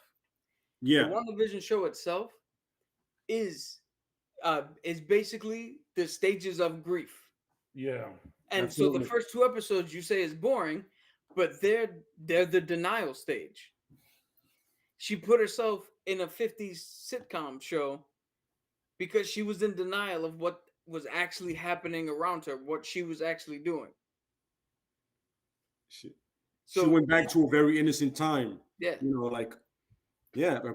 I'm sorry. Yeah, that's perfect. Yeah. I gotta It rewatch was this weird. shit. It was weird, but I enjoyed it. I enjoyed those 2 episodes. Technically 3, but by the 3rd one, shit was already hitting the fan, and So she Yeah. knew what what was it going is? on. It's like we said with comics. There's a story that is written well, no matter what medium you're in. You're gonna be able to learn something from it if you watch it or read it with the right context. With critical eye. Yeah, because if you Absolutely. just watch something to watch it or read something to read it, you're never gonna grasp what it truly means. Mhm. You gotta have the right context to Absolutely. everything. Yeah. Yeah. I gotta completely rewatch agree. it. I gotta rewatch. That whole, when it's funny because, and in the stages of grief, every stage is a different era of TV that she does. Yeah. And it's crazy because when I first saw this show, I was like, and I could have sworn I was explaining this to a friend of mine, and he was like, I don't think it's that deep. I was like, yeah, I feel like it is. Look, we have the 50s were very innocent and naive, right? Yes. It was like literally black and white. It was like, Yeah. this is right, this is wrong, right? And it goes back to the whole politician thing. These are the people that are going to tell these people how to live life now. No, they don't know anything about that shit, right? Go to the 60s, kind of looser time, the hippie shit is happening. 70s, 80s, it's kind of like, and then when she got to her own time, that's when shit hit the fan. You're like, Yeah, because now now, you have now it's here and you got to deal with it now. What are we going to do now? You know what I mean? And that's funny. Like I said, you did the same thing I did. I tried to explain it to the person. They were like, yo, it's really not that deep. I was like, no, it really is. Because you have to understand what happened in Infinity War, what happened in front of her twice. Yeah. She destroyed him, and then he destroyed him. And she saw it. She destroyed her love, and then she saw somebody else destroy her love. So now we're going to start the stages of accepting and understanding. But she went first with street denial, like you said, you know what I mean? And it's crazy. And like I said before, I explained it to the guy, and the guy was like, no. And I was like, yo, dude, yes, grief, acceptance, and all that. You know what I mean? It's like, it's processing in her own fucked up way. You know what I mean? Because make no mistake, it's a fucked up way to process. And it also You it took also the whole town over and Yeah. put people under influence. That is fucked up. it also goes to show you that it's weird to put it this way, but like Batman, Wanda, all that, there is. I don't want to be so black and white about this. So there is a way of dealing with grief that is not as correct as some other ways of dealing with grief. So, like I said with Spider-Man, when Uncle Ben died, Spider-Man learned the right lesson. Batman and Wanda, they didn't learn the right. They learned a lesson, but not the right lesson. Agreed. Yeah. And that's why Wanda, Vision's dead. She saw that Vision built them was gonna build them a house, that they were gonna have a life, and instead of learning that she could then build on this herself and have that life that Vision set out for them, she decided, oh, the lesson is he wanted us to have that life, so I will make us have that life by taking over the town, by bringing him back in my own mind, by making everything perfect, because he wanted us. Where the lesson she should have learned is there is a life for me to have. I'm not shackled because of what happened in Civil War and all this other stuff. Absolutely, That's the difference. Yeah. And it's funny because from a young age, like in the MCU, she lost a lot quickly. Her and then there was never a time to process it. Then Sokovia happened. Like, dude, from a shit show to a shit show, it is kind of like the Bucky syndrome. Hmm? From a shit show to a shit show, bro. Like it literally going from, like you said, from one fight to another. I don't get time to sleep. Yeah, then they get experimented on by fucking exactly right. It's like, yo, I had somewhat of a normal childhood. Shit went left. All of a sudden, I'm a fucking freak. I'm a miracle. I'm sorry, I had to do that. So I'm starting to see maybe it's not really a pattern here, but is it more of is getting out of the alley, is getting over it? Is it more of a circumstantial thing where, okay, for example, Batman's moment defined him becoming a hero. Spider-Man was not a hero yet, but he definitely knew that he was enhanced. You know, he knew he was already wrestling people. He was already strong. You know what I mean? And, you know, Wanda, probably the craziest backstory of all, she was able to make it out. She already had powers. Then we see somebody like Frank Castle who didn't really get powers, but, you know, that was the moment that defined him. Well, and I'm talking, when by definition, I'm talking about like stepping into this hero or villain role. So Yes, does it, absolutely. what I'm trying to say is, does it matter having powers on your way to being a hero? Does it matter, or is it all the same thing? I honestly feel it doesn't, because I feel a choice was made by the individual. Okay. The choice was made. Batman made a choice. The Punisher definitely made a fucking choice. He said, hey, I'm going to go so far left. Yeah. I'm clinically fucking insane at this point. Yeah. But Wanda and Spider-Man chose. They recognize what was going on, what was wrong. You know what I mean? Exactly my point. Is it because they were already enhanced individuals where Batman was not enhanced? And I'm just asking. I understand what you're saying, but I feel it's enhanced or not enhanced. You're gonna make a choice, right? Yeah. Okay. You're gonna make a choice. You're gonna, listen. At the end of the day, enhanced or enhanced, you're a human being, right? You have a choice to make, yes or no. You're gonna make a choice. Yes. Two unenhanced people made a choice. Very bad choices. Great for us for reading. And two very enhanced people decided, I need to fix my shit. You know what I mean? And you got to remember, this is one, a woman, and two, a teenage boy. Yeah. Way more intelligent than these dudes in their 30s going ape shit. Well, especially Castle was like knee deep in it already. He was done. Yeah. He figured this shit out. Batman made a choice at 12 to go left. But Batman's situation is different than the other two. Batman's rich. His life was catered to. I was going to make that mention. Yeah. Spider-Man and Wanda grew up in a very how do I say this? Very poor. very underwhelmed but wholesome family. You know what I mean? Like underprivileged, but yeah, wholesome. underprivileged. Yeah, you know, it's like they struggled, right? Yeah. There it is. Now you're struggling your whole life. Your choices become really easy. Either I can live in the struggle or get better from it. And they both, you know, after a while, they chose the right path. Batman never had to really make a choice in life. Everything was handed to him, like literally on a silver fucking platter. I can't say this enough. The shit is silver, is glistening, and Alfred's like, here you go, sir. What's the last time you think Batman cooked anything? And he shines it a little. You too. also What's the last time you think Batman cooked anything? Until he became self-sufficient. true. You know what I mean? You also have to remember that Batman had everything, and that one thing was taken away from him. So he used what he had to do what he thought was right. Whereas Spider-Man, but Spider-Man had nothing, and when something was taken away from him, he was also given an opportunity. You know what I'm saying? So it's basically like the different styles of lifestyle. Where Frank Castle came from, basically, I was about to die, you know, in the jungle, and I come back to my family, and my family's gone.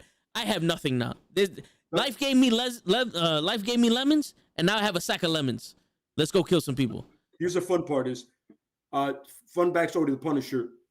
He was like literally Catholic, growing up his whole life. He's Catholic, right? From Queens. Father was a priest.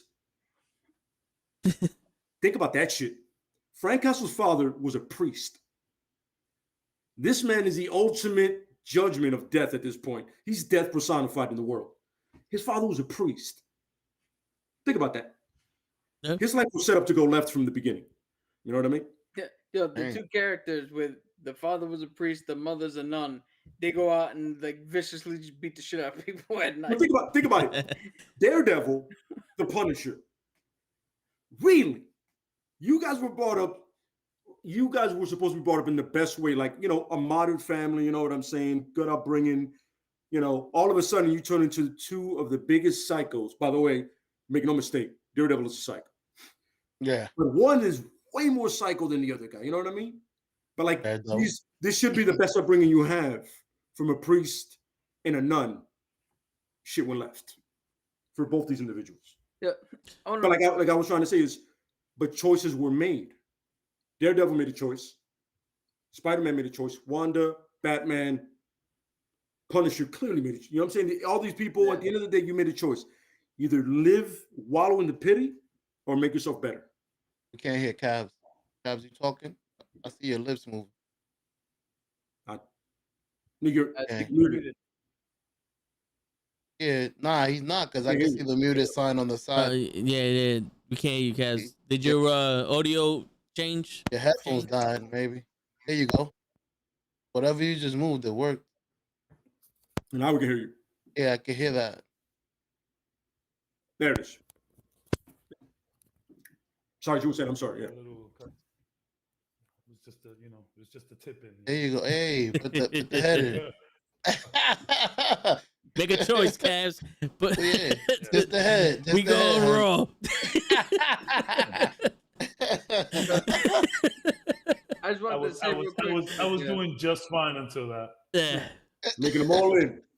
I just want to say, like to bring it back to Batman. So you mentioned before, like Batman knows he's messed up, and he's told people he's messed up. But like what I was saying before, where he hasn't dealt with it, he's kind of like myself, where people look at me and go, "Vic, you put on a little bit of weight." And I go, "I know, but I know I'm fat." So I'm good. I'm not going to the gym and do nothing about it. But I'm like, as long as I know I'm fat, as long as I know I'm accepting it. Yeah, that's kind of what Batman does. Batman's like, I know I'm fucked up. I'm not going to do shit about it. But as long as I know, and as long as you know that I know, we're good. Yeah, everything's good. Listen, as long as the cat is out of the bag, the elephant in the room, we all know I'm fucked up in the head, right? Yeah. Can we all certify that? All right. So go fuck yourselves after that, okay? Right, I know I'm fucked up, okay, guys? Come on, man. Can we get over this shit already? From me. I feel like that's Batman's attitude. Can we get over this shit already? I'm fucked up. Yes, I know this. For real. I had plans to kill all of you. Batman's the guy in the back going.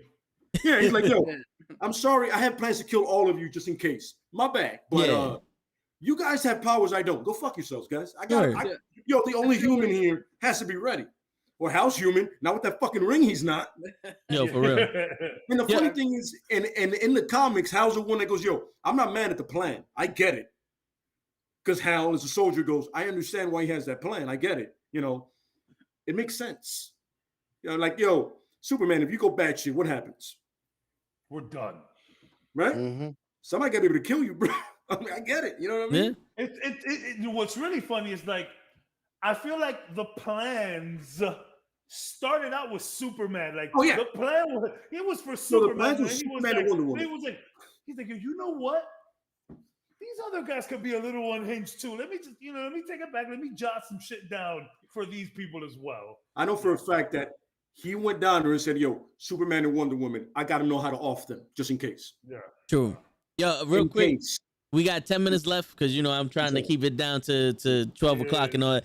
Show, do you have a hero that you want to talk about real quick, or you guys want to go into like closing statements? What's up? Go.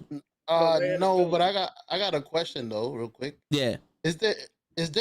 Y'all talk about everybody accepting it. Is there a person, well, a superhero in the comics that didn't accept what they had? Like, let's say, yo, I don't want to do this shit, bro. Like, I have powers. I just don't want to be a fucking superhero. Century. I'm good. Yeah. Yo, honestly, Legion? Bucky's perfect. Bucky's perfect.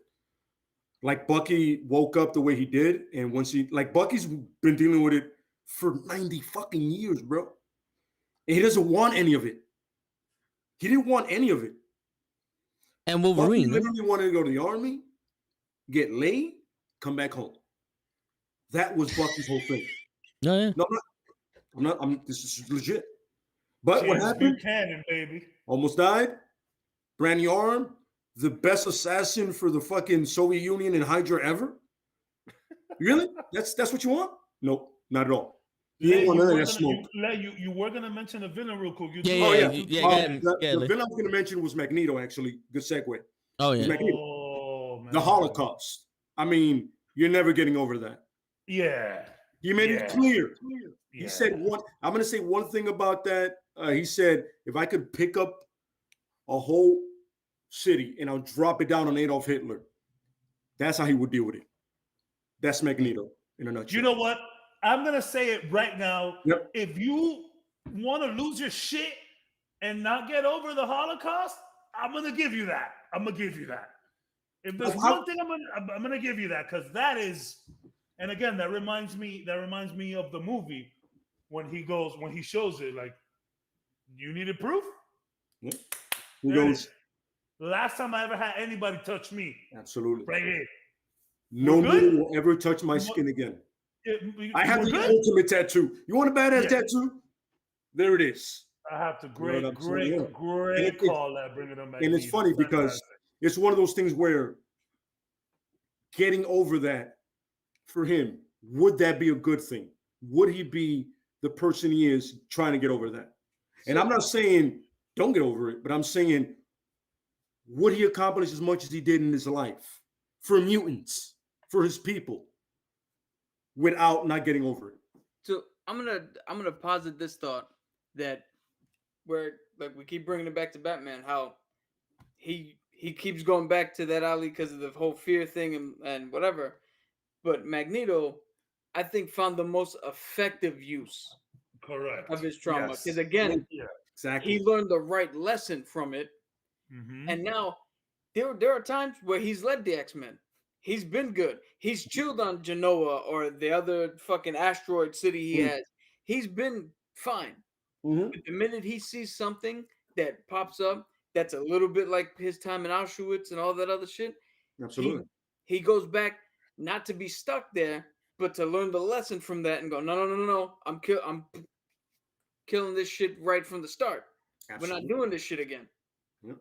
Like, whenever shit goes down with mutants, he sees it as what happened before. Like, bro, these are my brothers.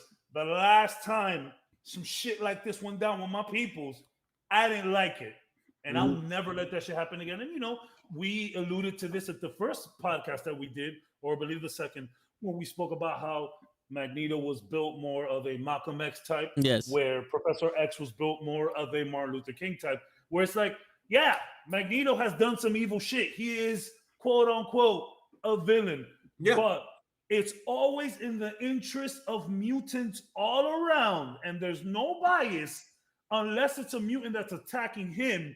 But there's no bias. He loves all his brothers and sisters, and he's like, "Yo, join my cause. I'm not trying to kill nobody." But you're right. I think it's Cap what I'm put it saying. in a It's great like way. when you direct the trauma in a constructive way, right? You can accomplish great things, right? And that's what he did. At the end of the day, like if you got the X-Men comics running now, him and Xavier are like, and they have like an island where not even the United Nations fucked with them at this point. Yeah. Because Xavier is so OP and so is Magneto at this point. They're also like, yo, if you want smoke, son, we'll end all of you. Yeah, you know what I'm saying? But that's the thing is, we did the Spider-Man and the one that dealt with the trauma correctly. Batman and the Punisher, pieces of shit. Matt Murdock in the middle. Somewhere in the middle. He's in the Matt Murdock is in the middle, somewhere. He's right? in the middle somewhere. Now this is where the trauma becomes an ace in the hole for Magneto. And even Professor Xavier, honestly, too. The shit he's been through, too. Like, he took it and said, yo, I can either, once again, I can let it destroy me or I can make me better. Professor Xavier has a school for the gifted youngsters. A little fucking twisted. We'll get to that later on another episode. We'll talk about that. Because, yo, that's some Batman shit. We'll talk about that later. There's some weird stuff going on in there. But then you have Magneto who goes, yo, I will never let this atrocity happen to any of my people. Yeah. Ever again. So that's why I respect Magneto, because it's too. always in the interest of mutants first. Absolutely. Yeah. Now, Now, why do you want to fight him? Huh? I mean, because he does it in very radical ways, you know, Yes, he does. where there's no one standing in his way, whether it's mutant, human, and that's the thing, you know, you have Professor X, again, Martin Luther King style, where it's like, yo, we could just all be, there's no need to resort to violence. Yeah. You got Magneto, and he's like, yo, they're not gonna listen to you, Charles. So cut the shit. We are superior to these people. And like, bro, let's rule it with fear. So that's what that you got to think about it. Back in the Holocaust, you had a group of people who were dominating the Jews, saying they were the superior race. Now you have a mutant who's got power, and he's like, no, motherfuckers, we're literally the superior race. Literally, I'm not gonna let you just come in here and treat us like shit. Absolutely. That's another thing. The humans in X-Men are very ballsy. They are. They will go hunt fucking scary. These mutants. Like, yo, you see what this motherfucker could do. I'm gonna chill at the crib. I'm gonna get some Parcheesi going. Get a couple Heinekens, get a little weird. You know what I mean? Like, yo, they were really after these mutants, and it's like, yo, Magneto was like, I'm never letting this happen again to my people. And my man, when I see the Golden Gate Bridge coming to us, I'm going home, bro. Yeah. The Golden Gate, X-Men Bridge sucks, but the Golden Bridge, I'm like, yo, why is the Golden Gate Bridge moving? No. Hey, you win. And then doing it in Randy Orton pose the whole time. He's also looking majestic as fuck. Yeah, you just see the Golden Gate, and it's just I'm like, yo. So let me get this right. You want me to shoot this plastic piece of shit weapon at that guy? Hey, go fuck yourself. I'm out. Yo, hey, listening or no one listening, bro. That's the Golden Bridge fucking bridge coming at us, bro. Am I the only person understanding that? Whatever he says, he's right. I understand. You know what it is? You guys read that pamphlet and you lived it. I'm not fucking with that guy. Yo, if there's one villain that I am willing to forgive, it's Magneto. Absolutely. Because of what he and everyone went through in the Holocaust. And the funny thing is, the great thing about Magneto is, it's like a revenge movie. You don't feel sorry for anybody. It's a great revenge movie. You know, kind of like The Crow and shit like that. Like, yo, I don't feel bad for any of the people he kills at this point. Yo, because he literally saw his parents murdered, taken from him. And he survived it. And he goes, you know what? Like in Edmund's first class, I was like, you know what? Do your thing, Magneto. I'm with you. Yeah, 100%. When he does that coin thing to Sebastian, I was like, perfect. And the fact that it was so slow, I was like, that's how you do it, brother. Somewhere, Frank Castle was like, bravo. Here's something I want to Bravo. out there. What kind of trauma do you think it would cause if you're on the X-Men side and you're like, yo, we have to stop Magneto because technically he's on the wrong side, but what he's doing has a greater message for us. Yeah. Like that's gotta play with somebody's fucking psyche. That has to be like, that's like this battle of morality almost. Yeah. Well, we can. By the way, that's something we should really do. That morality of you're fighting for people who hate you against somebody that you should really be backing up. You know what I mean? That's a 2-hour podcast right there for sure. I'm just saying. You know what I'm saying? It's No, we can figure that out. Yeah, great We call. definitely figure that. We definitely figure that one out. Yeah. Yo, Magneto gets the pass. The Holocaust clause. Yeah, you do what you got to do, brother. I am with you, man. Yeah, 100%. I hear you. Yo, closing statements real quick. The one thing I would like to say to show is that when you mentioned that you like seeing the comics through our eyes, it's because it's not a book to us. These are people. Yeah. Whether they exist or not, these are people, and they go through trauma, and we can relate to the trauma, and there's ways that they teach us how to also go through the trauma, you know? And, you know, it's almost like, you know, you have it's your cousin, your uncle, your brother, your little brother with Miles Morales, whatever. You see them going through stuff, and it teaches you how to be a certain person, you know? Just like you watch, the MCU now. You see how Cap stands for what he believes in, and he's not willing to bend for anybody. He's not willing he's like, I'm supposed to be the guy that helps out anyone that's in need. You don't tell me who to help out. You know, and so it's one of those things, like it's people you can look up to, whether they're real or not. They're real to us because we make them real. And that's why we're able to see it in that light. Yeah, and their lessons they sing through and true, actually. You know, when you look at, like I've always said it, what I love about Cap is not about the American dream. He's about the dream. Yeah, the Cap dream. It's about, listen, I just want everybody to be happy. I want everybody to live a good life and to be safe. And they have to know that no matter what happens in this world, somebody's going to be there for them. You know what I mean? Like when you're perfect line, he goes, "Yo, a lot of people are going to die, Buck. I can't let that happen." Perfect. Yeah. I can't let people die. Not on my watch. This is what I do. You know what I mean? And that's the thing. And like, yo, my whole life, like, doing what I do and security and like, yo, I just want to protect the people that I love, and I want to protect as much people as I can. You know what I mean? I know I can do it. I have the physical ability to do it, and that's like a Cap thing for me. You know what I mean? The other side of the coin is I'm willing to go a little further than Cap is. I'm a soldier. Make no mistake about it. But this is where the Punisher comes in. I'm willing to step there. I'm like Jeremy Renner in the town. I'm like Jeremy Renner in the town. Like, yo, whose cat we taking? We need to hurt people, and you can't ask me questions. Whose cat we taking? The balance of Frank Castle. You know what I mean? Like the good can be done in the right way, but once somebody else chooses the right way to be more left, the choice has to be made left. You know what I mean? Yeah. Mm-hmm. But I'm saying this thing about comics, it gives you that balance. You know what I mean? And you know, in terms of my closing statement, to piggyback on what oh God, he looks like the Tick. By the way, I don't know who thought that was a good idea. Yeah, horrendous. Nick Fury. Captain America, the Punisher said no. Yeah, Nick Fury told him to do it. Who? Captain, I'll murder you. Yeah, that's Captain Punishment. Yeah, that's Captain, I'll murder you. Yo, as soon as Cap died, with the blue. As soon as Cap died, Nick Fury said, they were like, "Yo, who are we gonna get to be the new Cap?" Nick Fury said, "I already know who I want. I already have my guy." And initially, automatically was like, "Yo, Frank, put this fucking ridiculous stupid ass suit on." Yeah, I'm not gonna lie to you. No killing, Nick Fury, but he made a real bad choice. All right, yeah. So Oh yeah, as you were saying, I'm sorry.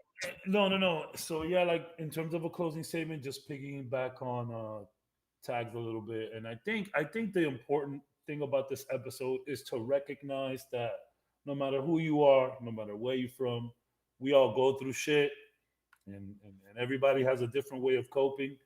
The one thing that I will say about trying to cope with this stuff is maybe stepping out of your comfort zone a little bit.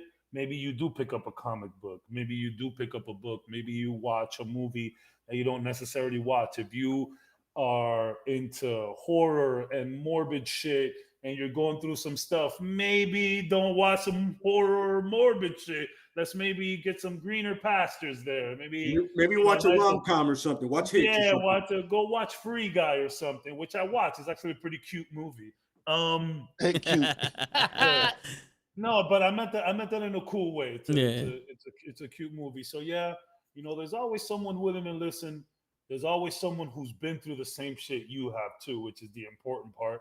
There's always going to be somebody. Don't think it's always the end. Don't think it's always just you. Just don't think it's something you have to go in solidarity. Before you make that choice, maybe reach out to someone before you end up taking the wrong route. That's what I'll say to close. And then piggyback over cabs, like I've done it. I open up to people, and it's eye opening. It's actually takes a weight off your shoulder. And the crazy part is opening up to a stranger is so fucking refreshing. Sometimes there's no judgment. It's a partial party. It's funny. Many times, like I tell you guys, I frequent bars and all the time, and people just like, I've had people just like, yo, had a shitty day, dude. Like we're taking the same shot. We ordered the same shot, right? Same liquor. And they're like, yo, dude, what kind of day you had? I was like, my day wasn't that bad. My day was shit. I was like, oh, talk to me, brother. You know what I mean? Let's go. Like, it's funny. It's your ability for empathy and compassion for your fellow individual should be bigger than you ever imagined. You know what I mean? Yeah. You just telling somebody, yo, I like that shirt, can set their day right. You know what I mean? Oh, yeah. And we got to remember that. We got to remember that small act of kindness can go a long way. You know what I mean? And like going off what Cab said, if you ever feel like, you're having like one of those days where everything is going left, DM one of us, hit somebody. You never realize how much people you have that have your back until that day happens.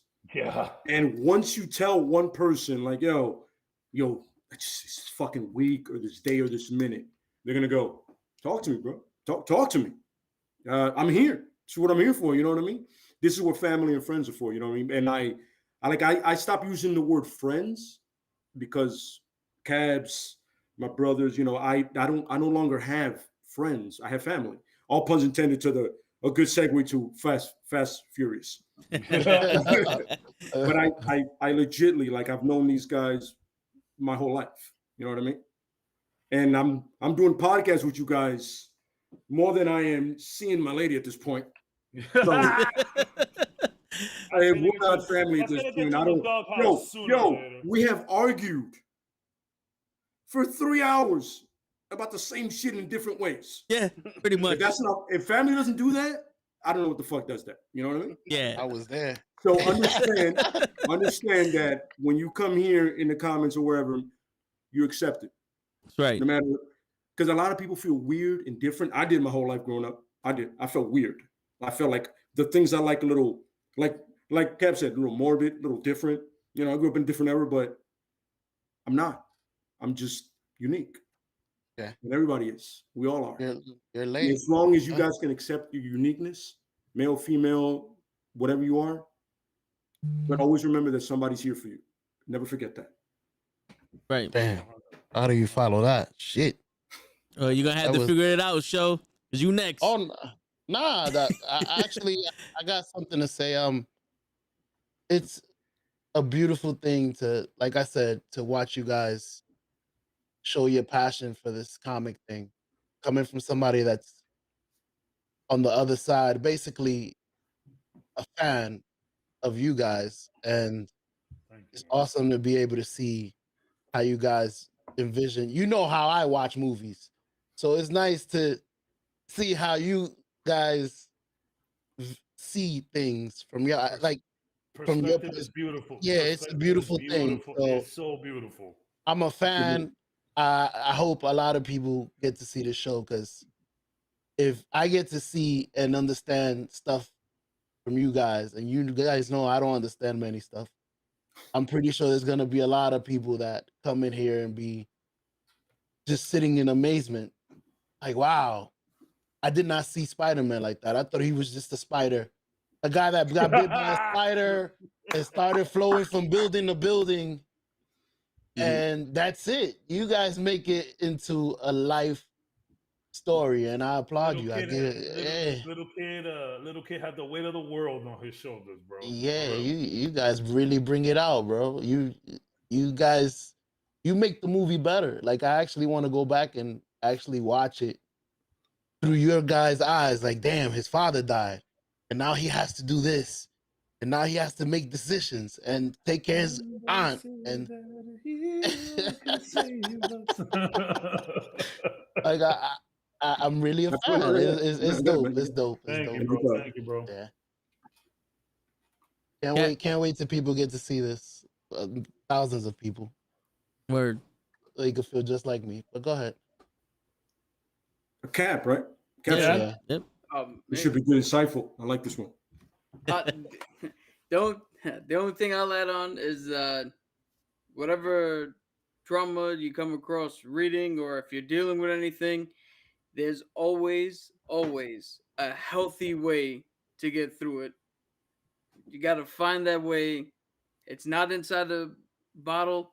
It's not inside some pills. Absolutely not. Find a support structure.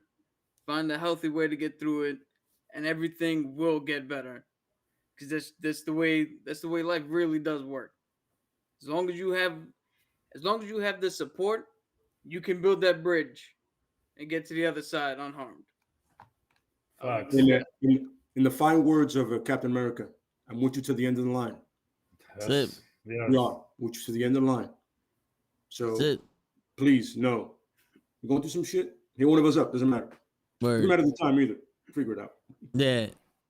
Kenny said from the chat, I have to say that I'm glad that I was introduced to the show and feel a part of the group each week.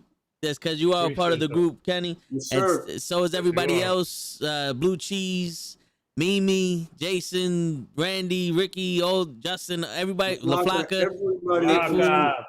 Flaca. Yeah, everybody that comes through here is, man. Like I said before, this is a place where you could come in and share with us. This is a group. This is a family environment. We out on the porch shooting the shit. You come in here and every voice is heard. Yeah, every voice is heard. You want to be weird? If you want to be weird, be weird. It's okay. That's right. Cool. Just don't be racist or disrespectful. Absolutely. Just don't be racist. Yeah, you can be unique, but don't be a piece of shit. Yeah. There's a difference. Yeah, but there's a difference. Once that racist shit comes out, there's a problem. That's right. This man might have to come see you soon. That guy might have to come see you soon. You can be an asshole, but don't be a fucking asshole. Hey, there we go. The Twitch City Club. George Clooney. There you go. And final note, go off of what Cap was saying.